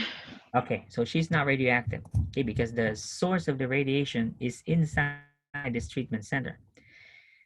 This thing here, if you look at it, it looks like a fiberglass mold. These are used to stabilize the patient because sometimes the tumor location is in an awkward spot. So the patient is asked to, let's say, tilt their head toward the left and a little bit looking up. So it's hard for the patient to remember that position. So by simulation here, simulator, they do literally simulations, and then when they find that perfect position of the head, they'll create a mold like this. So they'll put plaster on the patient and then create a mold so that when she returns the next day, they'll simply slap this thing on her and she's forced to assume the position that she had the previous day. Does that make sense? Yes. Okay, so this allows the radiation treatment to be more precise and with as less damage to collateral tissues as possible. However, we can't avoid damage to collateral tissues because, of course, we didn't expose the tumors inside, so therefore every tissue that the radiation passes through also receives the radiation. External radiation is the first type. It's also called teletherapy, meaning tele, distant, far. So the radiation source is external. So this is what I mean. So this is the same patient. This is the source of the radiation. So the radioactive material is inside this equipment. So she's exposed to it for however long, maybe 1 to 2 hours, and then after that, she goes home. So what happens is the radiation obviously is absorbed by the cells. And some of them die that day. However, since the cells absorbed it, they may not die right away. So they'll continue to die over the next few days while the patient is at home. The opposite is internal radiation. So you can have a radiation source at the treatment center, or you can bring the radiation home with you. Here now, since you carry the radiation with you, it's implanted or inserted inside a body cavity. So for instance, inside your breast, inside your bladder, inside your uterus or your cervix, or other parts of your body. In the male, we also put the radiation inside the prostate. So the patient brings the radiation home with them. Now, of course, the radioactivity of that material isn't forever. It will only be radioactive for a certain number of time, typically a week or maybe 2 weeks. Okay, after that, the material loses its radioactivity. However, while that material is inside the patient and is radioactive, the patient remains a threat to people around her. Does that make sense? Because you have it inside you. So we will have to practice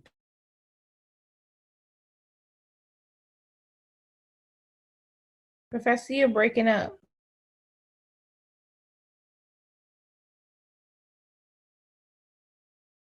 with the following time, distance, and shielding. Professor, I can't hear you. We didn't hear anything you said. You cut out after you said that the patient is radioactive. Okay, so I said the patient's radioactive because they carry the radiation home with them, correct? So we have to follow certain principles when caring for this patient. This is the principle we follow, ALARA, or as low as reasonably achievable. And we also follow the concepts of time, distance, and shielding. Okay, so this is for our protection here, vital to healthcare professional safety. So that's us. So when you enter this patient's room, you have to be aware of how long you're in there, how far you are standing for the patient, and if you have to be over this patient, meaning you have to clean doo-doo, or let's say you have to give medications, start an IV, do your heart and lung assessments, you have to wear shielding. You have to wear an apron, a lead apron, because that's the only material that radiation cannot penetrate. Okay. So follow ALARA. Okay, so as little time as possible, especially if you have to be close to them. Be smart. So let's say if you're giving the medication, do you have to be, while you're preparing the medication, taking it to the cart, do you have to be close to the patient? Do you have to be inside that room? No, we don't. No. So you stay outside the room, prepare your medication, draw them up on a syringe. Okay, so just ask the patient, hey, what else do you need? You need something for pain? Okay, so you draw everything out. And then once you're ready, you have the medications in the syringes, you have your medicine cups ready. So now you put on your apron, and then you put on this dosimeter. It's a what is this? A measuring device that it's just a piece of film that changes color. It tells you how much total radiation you've been exposed to. But Remember that's all it is. Okay, it's a detector. It doesn't give you any protection at all. All right. So meaning wearing that badge doesn't protect you from radiation. Okay, so it just tells you how much radiation you've been exposed to already. So that's why you can't share it. Okay, so you have a badge, that's yours only, because if you share it, then that will add to the, it's like, you know what I'm trying to say? Like, let's say I wear it now, and then if I pass it on, oh, here, use this. So that will, it will Yeah. add to yeah, so it won't That have record is yours. yeah, exactly. So it won't give you accurate measurements now about the amount of radiation someone has been exposed to. Professor, I have a Yeah, question. Is that the same badge you will wear if you're doing like in a surgery room where they do X-ray procedure? exactly, yes. Okay. All right, so you prepared your medication and then you put on your apron, put on the badge, and then go to the patient, administer your medications. All right, so that's the smart way to do it. You follow these principles right here. Where is the badge kept once you're not wearing it? Just on your person, on your pocket or hang it somewhere. Okay, because that's all it is. It's a badge. Okay. Yeah.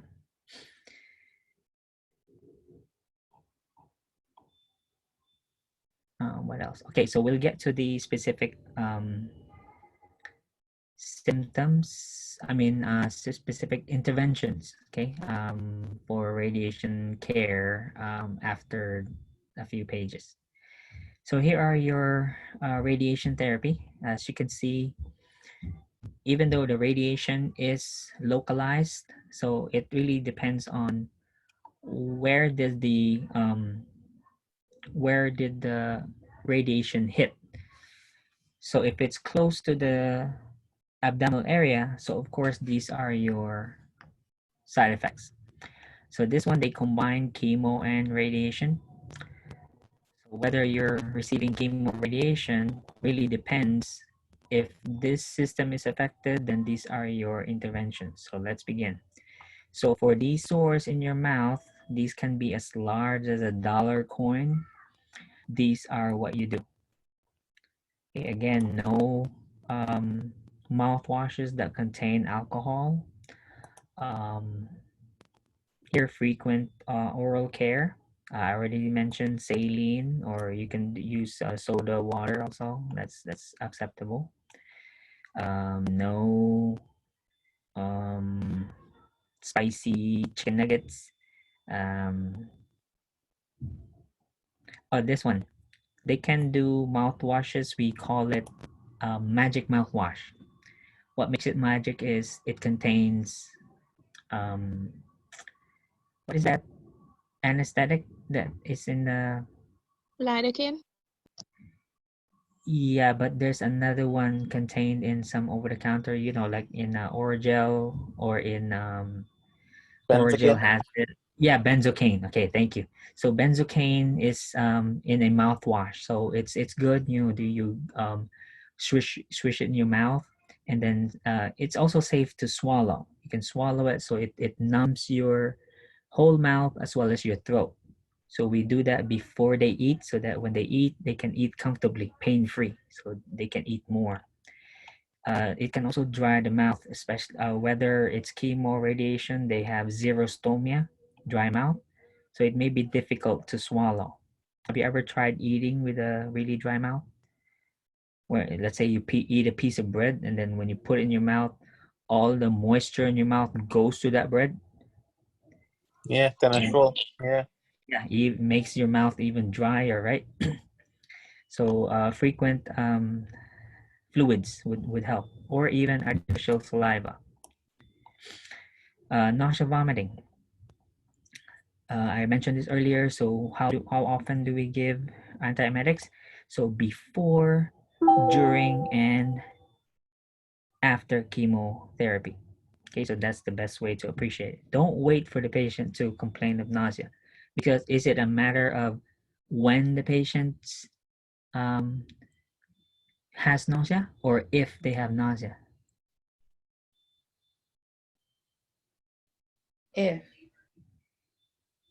Meaning we're not sure if they'll have nausea? They will have Well, nausea. we're going to anticipate that they're going to have nausea because it's common. So you want to treat it before it actually occurs to try to prevent it from happening. Oh, very good. So the point here is do not wait for them to complain. You administer the antiemetics regularly, okay, on a scheduled basis here. Instruct the patient to take it on a scheduled basis. Don't wait for the nausea to come because you will have nausea. The problem there is once it hits, then you can't eat now.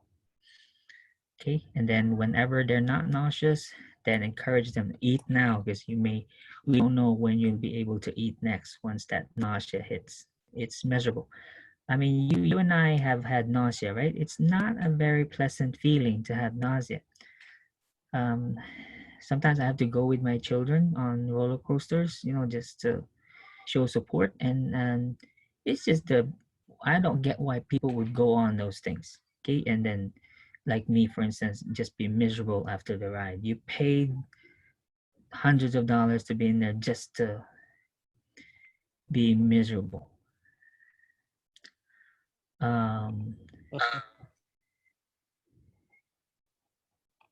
Okay, diarrhea. So these are your management, nothing special. Give antidiarrheals, and you already know about low fiber constipation. It would be the opposite. So you do high fiber now.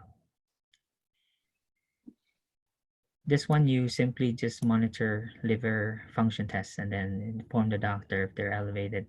And here are your management. These are short though, not as long as those you find in chapter 30. But this should be good, better than nothing. Although your main intervention in anemia is, remember, your red blood cells carry what? Oxygen. Oxygen. So do they have enough cells to carry oxygen? No. No. So would you encourage activity here? No. No. No. So you encourage them. Of course, we don't tell them to stay in bed, but we allow them to balance activity with rest. Always follow it with rest. Okay, that's your priority with patients with anemia. If they need oxygen, go ahead, give oxygen. Leukopenia, obviously, the patient is now at risk for infection. So here is what I was talking about. You are being referred here to chapter 30. So table 30-23 is in chapter 30. This is now the longer table for managing patients who are at risk for infection. Okay, we'll get to that when we get to chapter 30. Thrombocytopenia, again, you're referred to table 30-5 for the more extensive list of interventions for bleeding precautions. Alopecia. So we do encourage to, buy a wig. Wig purchase must be done before the patient loses hair so they can pick their ideal type, the one that matches their hair color or whatever. I don't know anything about wigs. You guys are experts. I see you guys with different looks every time. This one will be later. So there's a table for skincare for the skin exposed to radiation. Also, there are, let's click this one, 250. Here, table 15-12. So this is how you care for the patient's skin after radiation treatment. So one thing here is, let me ask you, can they use lotions, powders and stuff? No. Actually, they can. Look at number 2. Okay, but they have to be what type? What are these things? Where do these things fall under? Non-scented, Very good. non-medicated. So these are mild ones, okay, which are, they're not really that expensive, right? I mean, That alcohol is. yeah. Is Aquaphor expensive? Yes. Yes. About More on the $68. expensive side, yeah. Oh, okay. So I shouldn't be Yep. wasting this then. I have a few I have a few tubes here. Okay, I didn't know. Here, rinse the area with that. So be specific, okay? Read this. This is absolutely testable. Okay, so the do's and don'ts. One thing is the sun exposure. This should continue up to a year because the patient's skin that was radiated remains very sensitive. So these precautions here, even if you're finished with the radiation, you should continue observing it for up to a year after that, because they, one thing, they won't be back to their regular color. There will be some change. Okay, you compare it with the other arm, for instance, it will look different.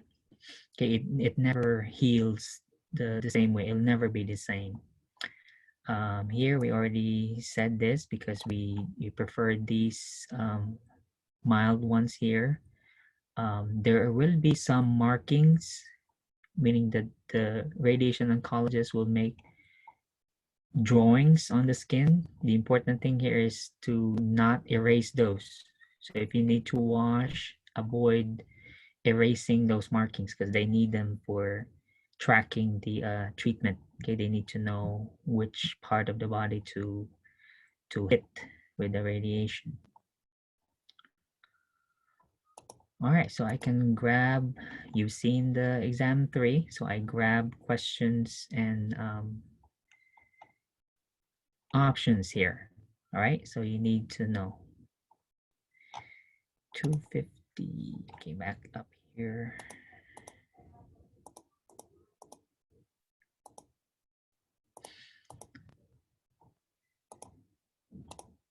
So far. All right, so we were back here. Thrombocytopenia, alopecia. Okay. These are very specific now. Cystitis is, you know, cystitis, right? The inflammation of the bladder. This one is, of course, you'll see bleeding. So this is now under radiation, meaning, for instance, if a question says the patient received radiation treatment for uterine cancer, what side effects do you anticipate regarding this treatment? So to answer, where is your uterus?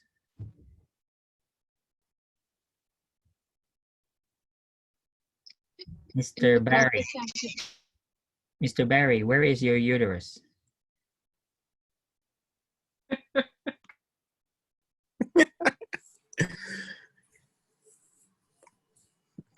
Very good. He didn't answer because he doesn't have one. Okay, very good. So if a patient receives uterine cancer radiation, so obviously that's in the abdomen and pelvis, right? So would the patient have cystitis? It's possible. Absolutely. Yeah. But where else would you hit the uterus, right? So you may hit the bladder while receiving treatment. So same thing as this one. So will the patient have reproductive dysfunction? Yeah, obviously, because we hit the uterus, so it will also damage the ovaries. All right. Kidneys, you should be familiar already. Once there is kidney injury, then of course you monitor kidney function and avoid any drugs or substances that will cause further harm. And this one is on the head, obviously, intracranial pressure, peripheral neuropathy. This is, you learn this thing about in diabetes, okay, foot care, you remember. Chemo brain is possible, but this is temporary though. The patient does have cognitive decline. However, it's reversible. like my friend in California who happens to be an oncology nurse. It was very ironic. He's a cancer nurse and then he got cancer. He had chemo brain, so he couldn't. So after his treatment, 2 years after, he wanted to go back to work. He tried for a few months, but then he still has chemo brain, so he had to stop working because he was embarrassed at times that he couldn't, he had memory lapses, can't concentrate to do his job, so he took a 1 year leave. He could afford it because he's single. He had some money put away, so he didn't work at all for 1 year, and then it came back. It was reversible. Although it says here he have mild long-term effects, he doesn't. Okay, so he's back to normal now. He's back to work. Don't feel sorry for him because you know what he does? He sits in his office with pajamas, right? 6-figure salary, and he never leaves the house. He just talks to his patients remotely. He's in California, but his patients are in New York, in the Midwest, everywhere. So what type of nurse is that? He works for this company called Quality Oncology. His boss actually is in upstate New York, this little town called Waverly.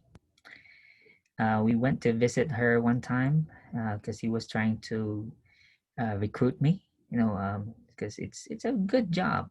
You stay at home, but I said at that time I couldn't do that. No, I'd like to go out, and then here we are, all stuck at home.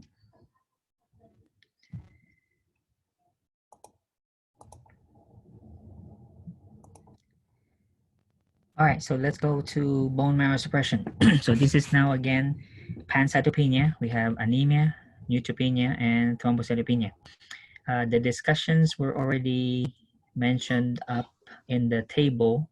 And again, when we go to chapter 30, there were 2 tables there enumerating the nursing care for particularly thrombocytopenia and neutropenia. Okay, so don't forget those tables. We discussed nadir earlier, so we know that is the time period when your blood counts, all 3 blood counts are lowest. And again, because infection is the most serious risk factor for life-threatening infections, so therefore monitor temperature routinely. By routinely, meaning every 1 or every 2 hours. When they say here any sign should be treated promptly, we're talking about, do we wait for this patient to develop a high fever? Nope. Do we wait for the fever to be 101? No. No. Remember, these patients are immunosuppressed, so a temperature of 100 or even high 90s, like 99.9, that is already fever in these patients because they are immunosuppressed, so they cannot mount a hyperthermic response. Okay. My son's on Neupogen. Right, here we go. And this is on the blueprint. So you have here filgrastim, which is used for, this is a colony stimulating factor, which will help your bone marrow increase white blood cell production.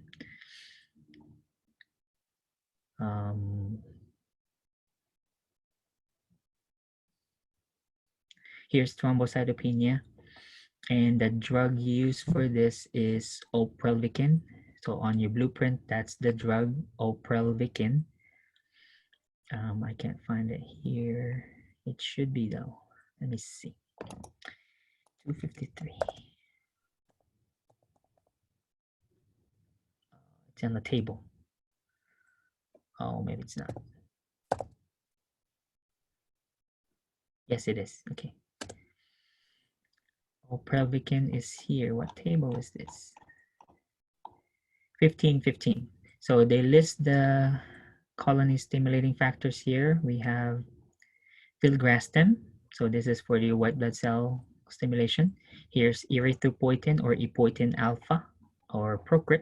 And then here's the one for platelets, Numega or Oprelvicin. 2, 5.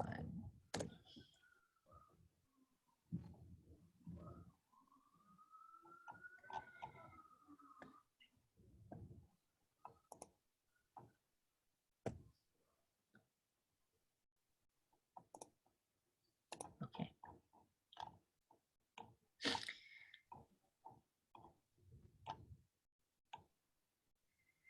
All right, so that's Oprelvicin for your platelets. And then please take note of when the patient is most at risk for bleeding. Right here, please read these details here. So your bleeding tendencies doesn't really start until your platelet count is below 50. So when do you think platelet transfusions will be given? Do we administer them at 50,000? No, Yes. before. No. That's here. Platelet transfusion may be necessary when platelet counts fall below 20,000. Now, you may think this is dangerous or waiting too long. You know, it may be too risky at this point.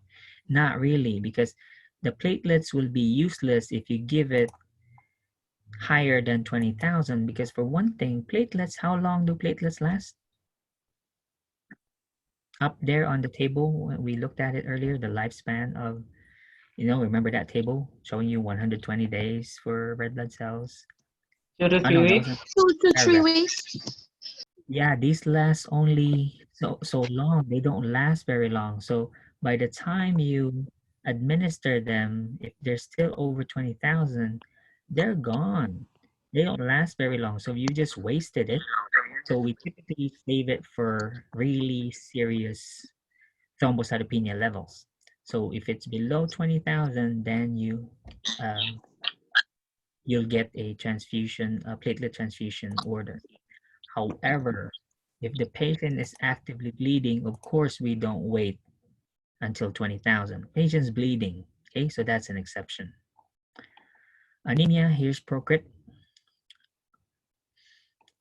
Or if needed, if the hemoglobin's really low, then of course, blood transfusion will be given. But for above, let's say 11, you know, above 10, Procrit should be okay. Epoietin will be given once a week. These are subcutaneous injections.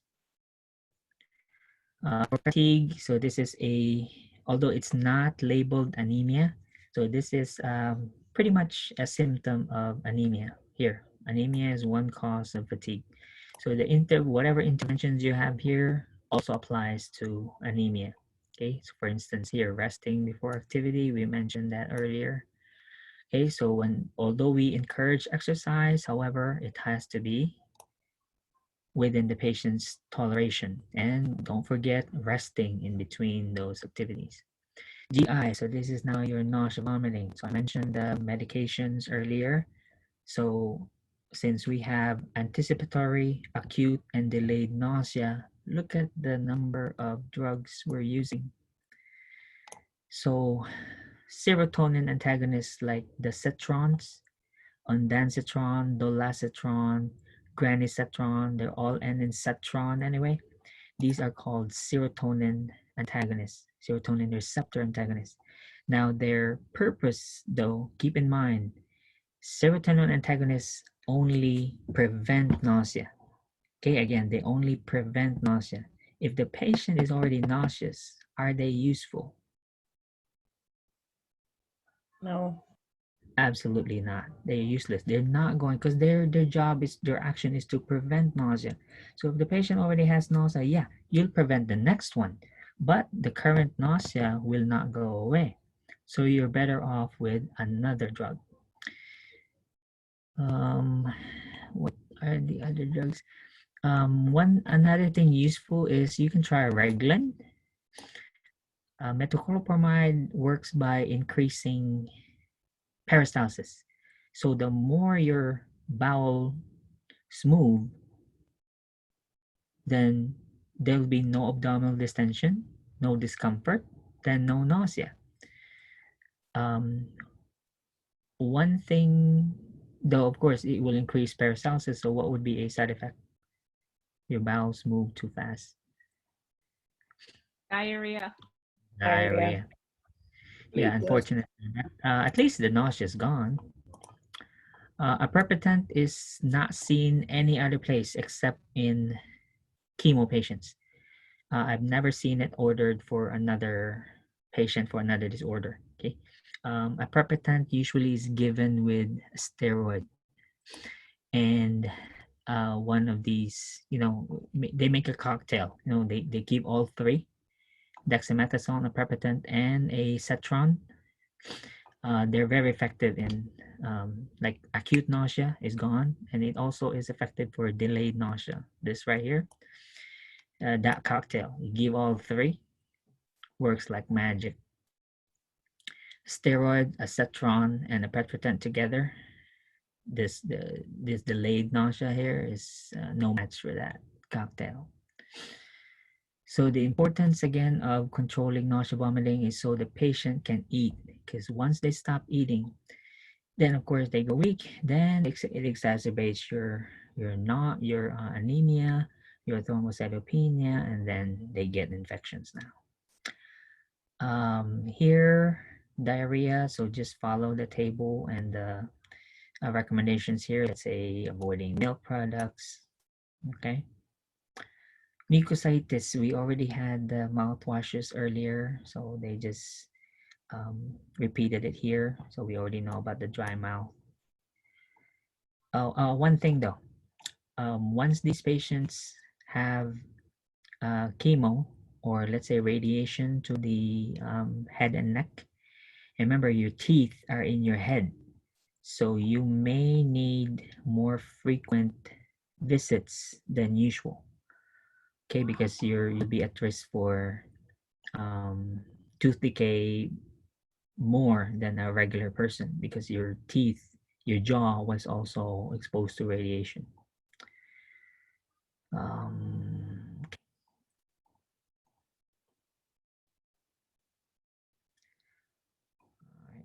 Anorexia, so this would be the same as with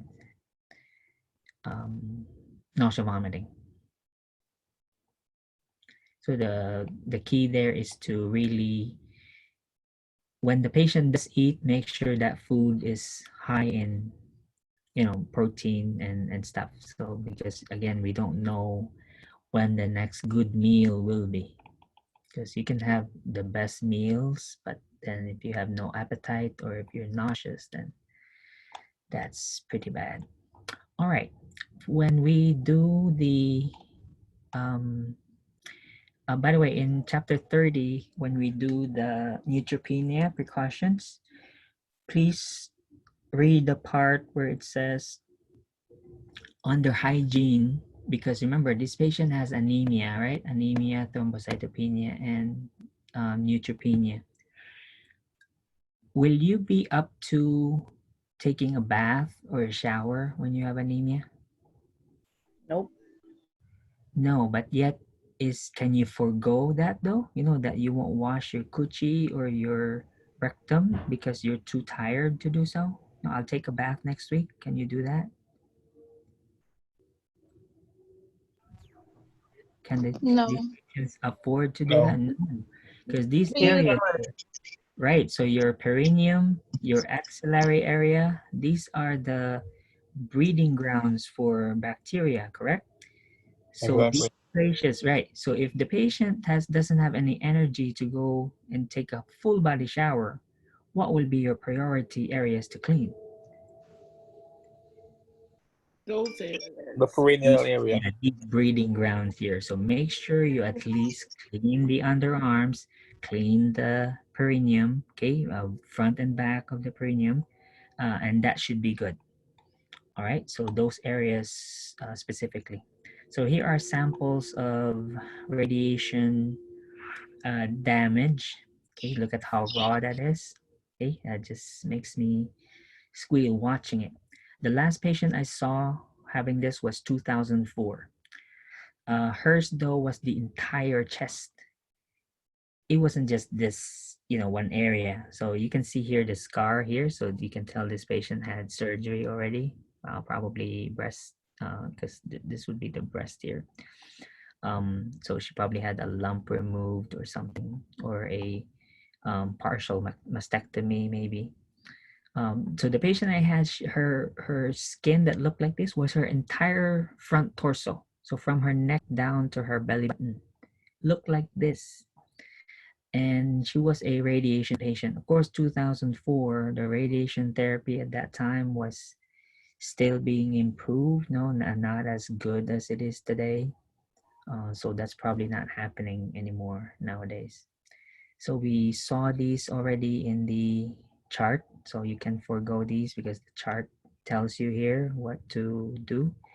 So I hope you're starting to appreciate tables and charts now in the textbook. They're more pleasant to read compared to an entire paragraph. Yes.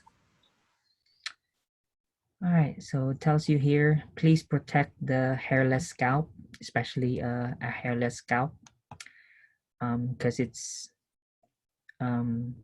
sensitive, okay, to the sun. It could also be prone to injury because our hair, because unlike people, it's a hairstyle now. I know some of the dudes in class, purposely shave their head.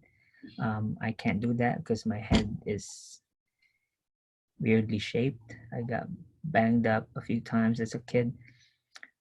So that's fine because you purposely shaved it, so the hair, the skin on your scalp is tougher than usual. But these patients didn't do that, so the hair loss here was not intentional. Okay, so the scalp here didn't have time to toughen, so they are at risk for injury.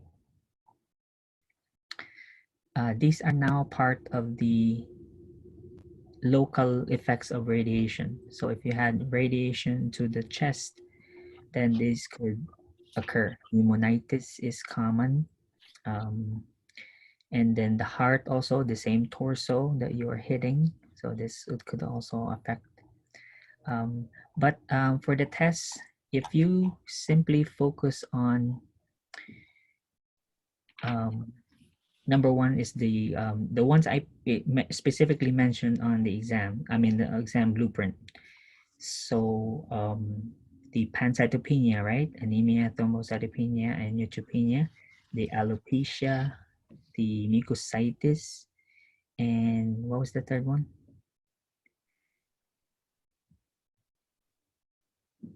Does somebody have the blueprint open? There was one more. Nausea vomiting. Okay, very important. Nausea vomiting. Those definitely are on the exam. And I mentioned acute versus late effects of radiation. So these are the late effects here. So we have acute and long-term effects.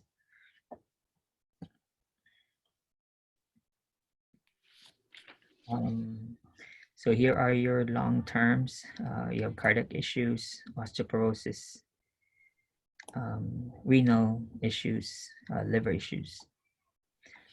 Now, one thing about radiation is if you go back to the earlier part of chapter 15 under carcinogens, what was mentioned there next to chemicals? What was one of the causes, the carcinogens mentioned there versus, we mentioned virals. There are viral carcinogens. We have chemical carcinogens. You remember reading radiation there? Yeah. Yeah. Yes. Okay, so here is radiation treatment. So therefore, if you are exposed to radiation to treat cancer, what could we look forward to in the years to come? More cancer. Yep, secondary malignancies. This time, because of the radiation exposure you had. Sounds very sad, right? but these are natural consequences of both the treatment and the disease itself. We can skip the immunotherapy. I started with that earlier. We do not test this yet because they're not mainstream. Okay. So we'll skip immunotherapy and targeted therapy or hormone therapy. These are expensive. We discussed these already. So we have three. We have filgrastim, epoetin alpha, and oprelvicin. Please look at this is a drug chart. So what's the testable part of a drug chart? Side effects. Okay. So for good thing, this book only has a few. Okay, so in other textbooks, they have longer, but they just put the most common and most significant. So filgrastim, since they increase bone marrow production of white blood cells, so that's why you get bone pain and then nausea, vomiting. For erythropoietin, because this thing increases your red blood cell count, look at because we may do it too much. You may have now too much red blood cells, so it will cause hypertension or even cause blood clots now, because the red blood cells thicken the blood, keeping your platelets together, causing blood clots. And headache here is a manifestation of your hypertension. And finally, oprelvicin, this thing has been known to cause heart failure due to fluid retention. I don't know how, honestly, but this is commonly, with whichever textbook you read, fluid retention and heart failure is a common mention. So on the textbook, I put there hematopoietic stem cell transplant. Now the question there is simply especially on the procedure, how is it done? And your job, of course, is to protect the patient and the donor, because both are your patients. So you have two patients here, the one donating the stem cell and the one receiving it, because both patients will have the same what is this, the insertion of a needle into the bone marrow. Although the patient here, of course, is the one that has more side effects because they're the ones who's sick. Okay, they have bone marrow transplant is considered in leukemia, lymphomas. Okay, so they have blood disorders here. So we're grabbing a healthy stem cell, which is found, of course, in the bone marrow, and then transfer it to a patient. Now, it's not that simple as it sounds. Now, the harvest procedure, that's fine. We drill a long needle to the hip bone, because the usual harvest site is the iliac crest. That's right here on your love handle. Although you can feel your pelvic bone there, now in order for the doctor to reach it, they will have to use a really long and big needle. And because this is the bone, so it will involve twisting the needle in order to penetrate the bone. That sounds very painful, right? So you have a lot of pressure there, although the patient receives local anesthesia, but there will still be a lot of pressure. Okay, it sounds very scary because you can feel the doctor pushing that big syringe with an even bigger needle into your iliac crest. I'm not testing this because this is the indication. I just mentioned, leukemia, lymphoma, so that's good. Also, it's been used to treat other disorders also. Okay, although they're not always successful. I mean, how many sickle cell patients do you see still, right? There's still a lot of them. So although we're using this treatment, it's not always successfully done, because for one thing, you have to find a match, and the matching is the most difficult part, to find who's a possible donor here. Okay, so that's the biggest challenge really. Okay, so on the donor side, so the donor will get one procedure.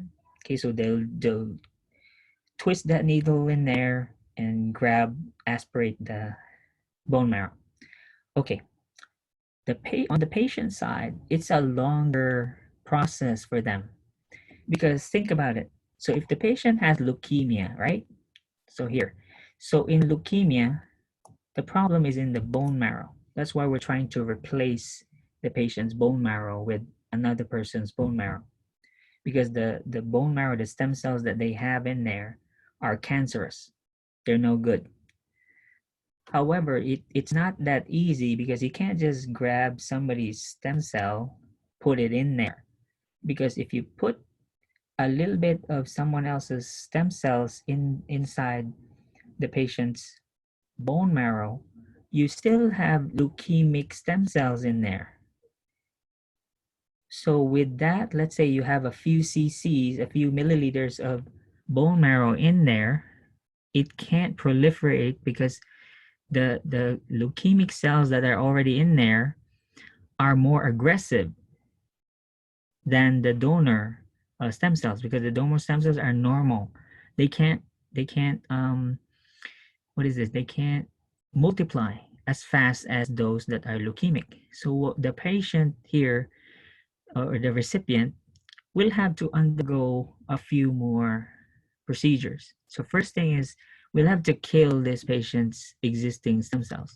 The way to do that is give them aggressive chemo, aggressive high dose radiation therapy. Okay, so we're going to almost wipe out the patient's entire immune system here, the entire bone marrow. So after it's actually discussed here. Here it is. Okay, so this is the whole story here, figure 15-7. So we got the bone marrow. Okay, so the patient here will have to go chemo, and then radiation also if needed. And so that procedure will destroy all these patients' leukemic stem cells, which we assume is everything in there. So the patient now is very immunosuppressed here. So very anemic, very neutropenic, very thrombocytopenic. That's the danger there. So during that period, you have to take care that this patient doesn't get an infection, doesn't die from bleeding, etc. And then we put in the donor marrow, and then hopefully that will proliferate, and that will be accepted by the patient. Of course, that's the hope, right? Because we did do matching before we did the procedure, so we don't expect it to be rejected. Okay, at least we're hoping no, because we did the proper matching, and then hopefully that will grow and then replace the patient's bone marrow. Any question on the procedure? So your job here is to care for the patient. So after the aspiration procedure, for instance, what do you do? Okay, this is incomplete though, the specific interventions, because this part here describes the procedure. The care for post-procedure is in Elaine, where is it again, Elaine? I talked to you about it earlier. Where was it again? In what chapter? I don't think I asked you about the care. It was just the whole donor recipient procedure. Yeah, you see because I put a page number there, 600 something. Oh, it was 6. Oh, hold on. 604? 604? Oh, yeah, 604. So you'll Yeah. find the post-op care in that page. Okay, that's where the care of the donor is. But because the donor and the patient, as far as for the donor side, harvesting, and then for the patient side, implanting or injecting the bone marrow, it's the same procedure. So the care will be the same. Okay. So here's the very there's one very dangerous complication here for the procedure. Because remember, what did we do to the patient before the transplant? What did the patient undergo? Chemo to kill their immune system. High dose chemo, high dose radiation, right? So we wiped out the patient's bone marrow, correct?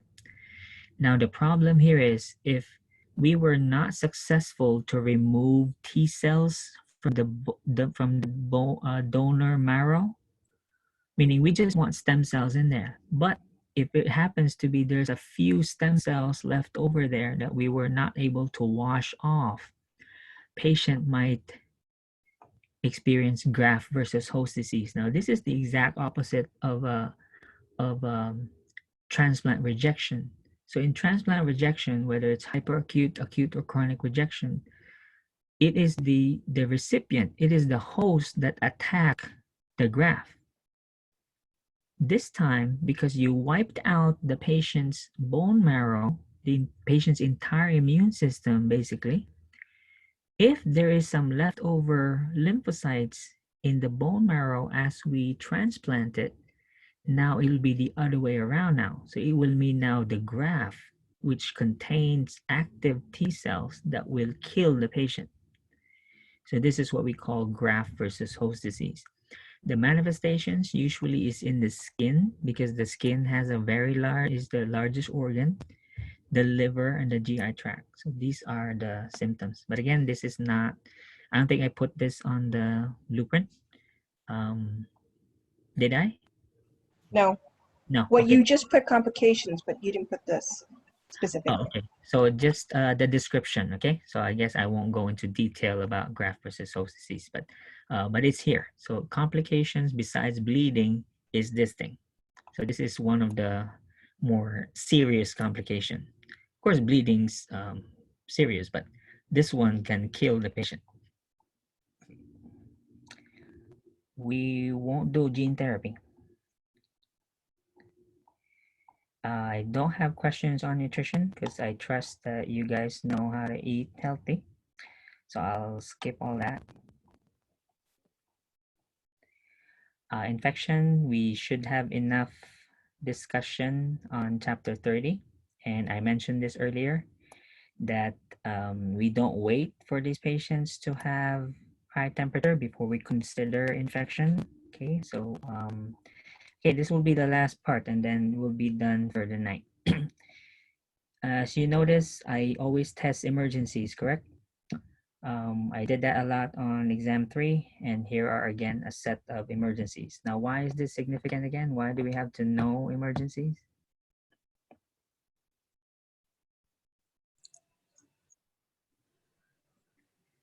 Why does Mr. Escarda always test these things?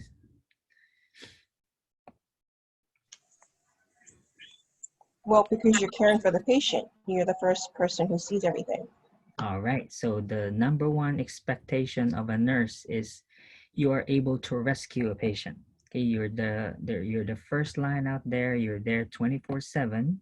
Not you basically, but you know, nurses in general. After you shift, another shift of nurses come. So either way, the nurses are there. Doctors are not. So patients, the healthcare system as a whole depends on the nursing profession. So there's typically 6. Let's count. 1, 2, 3, 4, 5, 6. So this one has 7, 8. You know what? Okay, let me tell you which ones to study. Because you knock off 2 or 3. So #1 is Svc syndrome. This is testable. Spinal cord compression. You can skip third space syndrome. I know it's an emergency, but it's not very common. SIADH, hypercalcemia, and tumor lysis syndrome. That's it. No, oh well, cardiac tamponade you already did in pericarditis anyway. So this would be more for the third exam, the retake, than for the final, and not this one. So again, I gave you 6, right? So 1, SVC syndrome. 2, spinal cord compression. 3, SIADH, 4, hypercalcemia, 5, tumor lysis syndrome, and well, this is supposed to be number 6, but so 5. Okay, so we'll give you 5. The other one that they did mention here is DIC, which is mentioned in chapter 30. So we'll do that in chapter 30. Because cancer is one of the main causes of DIC, along with trauma, hemorrhage, and all that. I'll explain later when we get to chapter 30. So let's begin. So the testable part of any emergency, the first step is to recognize it. How do you know it is occurring? And followed by, what do you do then once you identify it? So let's begin. So what causes this? As described here, this obviously is a cancer within the thoracic cavity, because by the term superior vena cava syndrome, meaning the superior vena cava is obstructed here. It's obstructed either mechanically by the tumor itself, meaning the tumor grew so big that it's now pressing against the superior vena cava, or the patient through a clot created by the cancer. So that's why DIC, cancer causes DIC, because cancer can trigger clotting. So if a big clot obstructs the superior vena cava, what will be the resulting signs and symptoms? Even without looking at that second column, if you compress the superior vena cava, which is the only vessel by which the blood from the venous circulation coming from the shoulders, the upper arms, and the head enters, what will be the patient's manifestation? Edema.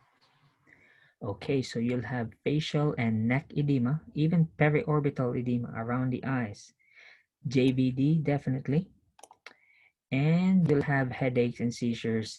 And look at this patient. You have a nice picture here of a patient. Look at this poor patient. This is SVC syndrome. I can only imagine. I had a ex-girlfriend who died in Jersey. Of course, she refused visitors, so she didn't let us visit her. So she was having this. She had non-Hodgkin's lymphoma. And her mom just told us, she has SVC syndrome. So I can just picture what she looked like. So that was pretty much her deathbed. Was in ICU somewhere in New Jersey. So what is the action if you see that? This is the possible treatment. So nothing really you can do except maybe support hemodynamics, maintain blood pressure, because you have decreased venous return here. And of course you have, increased ICP symptoms. So it's more symptomatic until you can really reduce that the tumor size. Next, spinal cord compression. So this is either a primary or more likely a secondary, because there are very rare bone cancers. Okay, you only have osteosarcoma, but all the rest are usually secondary tumors or metastatic tumors here. Metastatic tumors of the breast, lung, prostate, and then obviously spread to the spine. And by the term itself, the tumor is now compressing the spinal cord. So therefore, if your spinal cord, this is a form of spinal cord injury, basically. So if you have spinal cord injury, what will the patient's manifestations be? Sensory motor paralysis. Mm-hmm. Okay. And then this is the choice of treatment. So the basic thing here is really identifying it, and then you report. Okay, so the more mild symptoms would be either paresthesias or back pain. Okay, that's the usual complaint. Or bowel and bladder problems, because really depends on which level of the spinal cord was injured. So they innervate the body functions, right? So anything below that will be affected. SIADH, did you do this already previously? This is a urinary problem. Yeah, we did. We did, Professor. You did, right? Okay. Endocrine. Yeah, but this is testable, okay? Please make sure you review the lab findings and signs and symptoms, which are basically from hyponatremia and fluid overload, and the treatments. Hypercalcemia. You did this also already because I remember discussing fluid and electrolytes in lab, right? You did hypercalcemia? Yep. Okay, so symptoms of hypercalcemia, including now, you want me to include EKG changes? No Okay, more. No, all right, No. skip the No. all right, skip the EKG, but at least the neurosensory, okay, like the depression, fatigue, weakness, those are the usual hypercalcemia. And treatment though is everything. So the treatment is always diuretics and hydration, right? Which is mentioned here, hydration and diuretics at the same time. Okay, and then biphosphonates, because where did this calcium come from? Why did it rise? Did it come from the cancer cells? Where did we get that calcium? How did it reach the bloodstream? Look at the, so this patient suddenly grabbed a bottle of calcium citrate and ate it. Calcium in the body. The bones. From your bone, from your teeth. So obviously the metastatic disease here, the secondary tumor that has spread to the bone, is breaking down your bone. That's why you have a lot of calcium in your bloodstream now. All right, so you know based on that, the patient's at risk for fractures. That's why we replace that bone. We really like try to put that calcium back into the bone by using biphosphonates. Have you talked about osteoporosis in a previous course? Yes, no? No. No. No? Okay, anyway, biphosphonates and indronate, so alendronate, zoledronate, pamidronate, these are biphosphonates. These are given to patients with osteoporosis. The purpose of the drug is it will move calcium out of the bloodstream and into the bone. So that's why they're an option for this condition. But mainstay, emergency are hydration, a lot of fluid, look at that, 3 liters, and then diuretics at the same time. It may sound counterproductive, but not really. The both are given because hydration will, of course, dilute the blood, and then the diuretics will excrete the calcium. And of course, we also give biphosphonates because we don't want to excrete all of that calcium. We want some of it to go into the bone. TLS, the last one. So unlike other emergencies here, these all are bad news. These are all bad, right? SVC syndrome, spinal cord compression, SIDH, hypocalcemia, those are bad. This one, though, isn't really that bad. This still kills the patient, but by not that bad is it's a silver lining, meaning it's a sign that the chemotherapy and radiation is working actually. Because by the term itself, tumor lysis syndrome, what's happening to the tumor? It's breaking up. Yep, they're dying, they're being killed. So whatever the patient's receiving, chemo, radiation, it's working, man. However, the problem is the tumor is dying, patient could also die because when the tumor cells die, it's still a cell. So what do all cells contain when they die? They spill their guts, because this is lysis. So the cell literally breaks apart, they burst up like when you play Candy Crush, like that, they explode.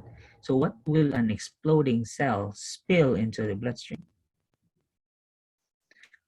All their contents. What do a cell typically contain? Potassium. What are the cellular materials? Potassium. Potassium. Okay, and uric acid will be a natural consequence. So the patient will have two very obvious hallmarks here: the hyperuricemia and the hyperkalemia. Although the others also occur, but really our problem here is the kidney injury that results from this, because this will damage your kidney in a matter of hours. And of course, you know, hyperkalemia will kill the patient with dysrhythmias. Okay, so these are your basic serious concerns: the high uric acid content and the hyperkalemia that results. So the management only makes sense that you stop hyperkalemia. What were the interventions you learned in the fluid and electrolyte chapter? Hyperkalemia management. You give calcium gluconate, IV insulin with dextrose. Yeah. Sodium polystyrene sulfate, right? Or SPS. That was Kxalate. You can give diuretics. Yeah. Yes. No. Hello, people. Yeah, potassium wasting diuretic. Okay, very good. And for hyperuricemia, same as gout. Have you guys talked about gout in past semesters? Nope. No, not yet. Okay, so gout is treated with two things, allopurinol and colchicine. But since it's not mentioned here, I can only test you on hyperkalemia management because that was already tested previously. So at least management of hyperkalemia, all right? Last thing, tumor lysis syndrome, what makes this deadly is, look at this, when does it occur? Up to 5-7 days. So this is after the chemo. So where is the patient at this point when this thing occurs? Is the patient still in the hospital under the care of physicians and nurses? Nope. No, they're home. So if the patient is not educated about the signs of hyperkalemia or the signs of hyperuricemia, No, it says it occurs within the first 24 to 48 hours. Yeah, it can, but look at this, may persist for 5 to 7 days. So it's okay. Their survival is good if this occurs during this period. However, what if it occurs here? So the patient may not be aware. So you need to educate them about the hallmark signs. All right. Any questions, guys? Unrelated to this, about the blueprint, about the plan.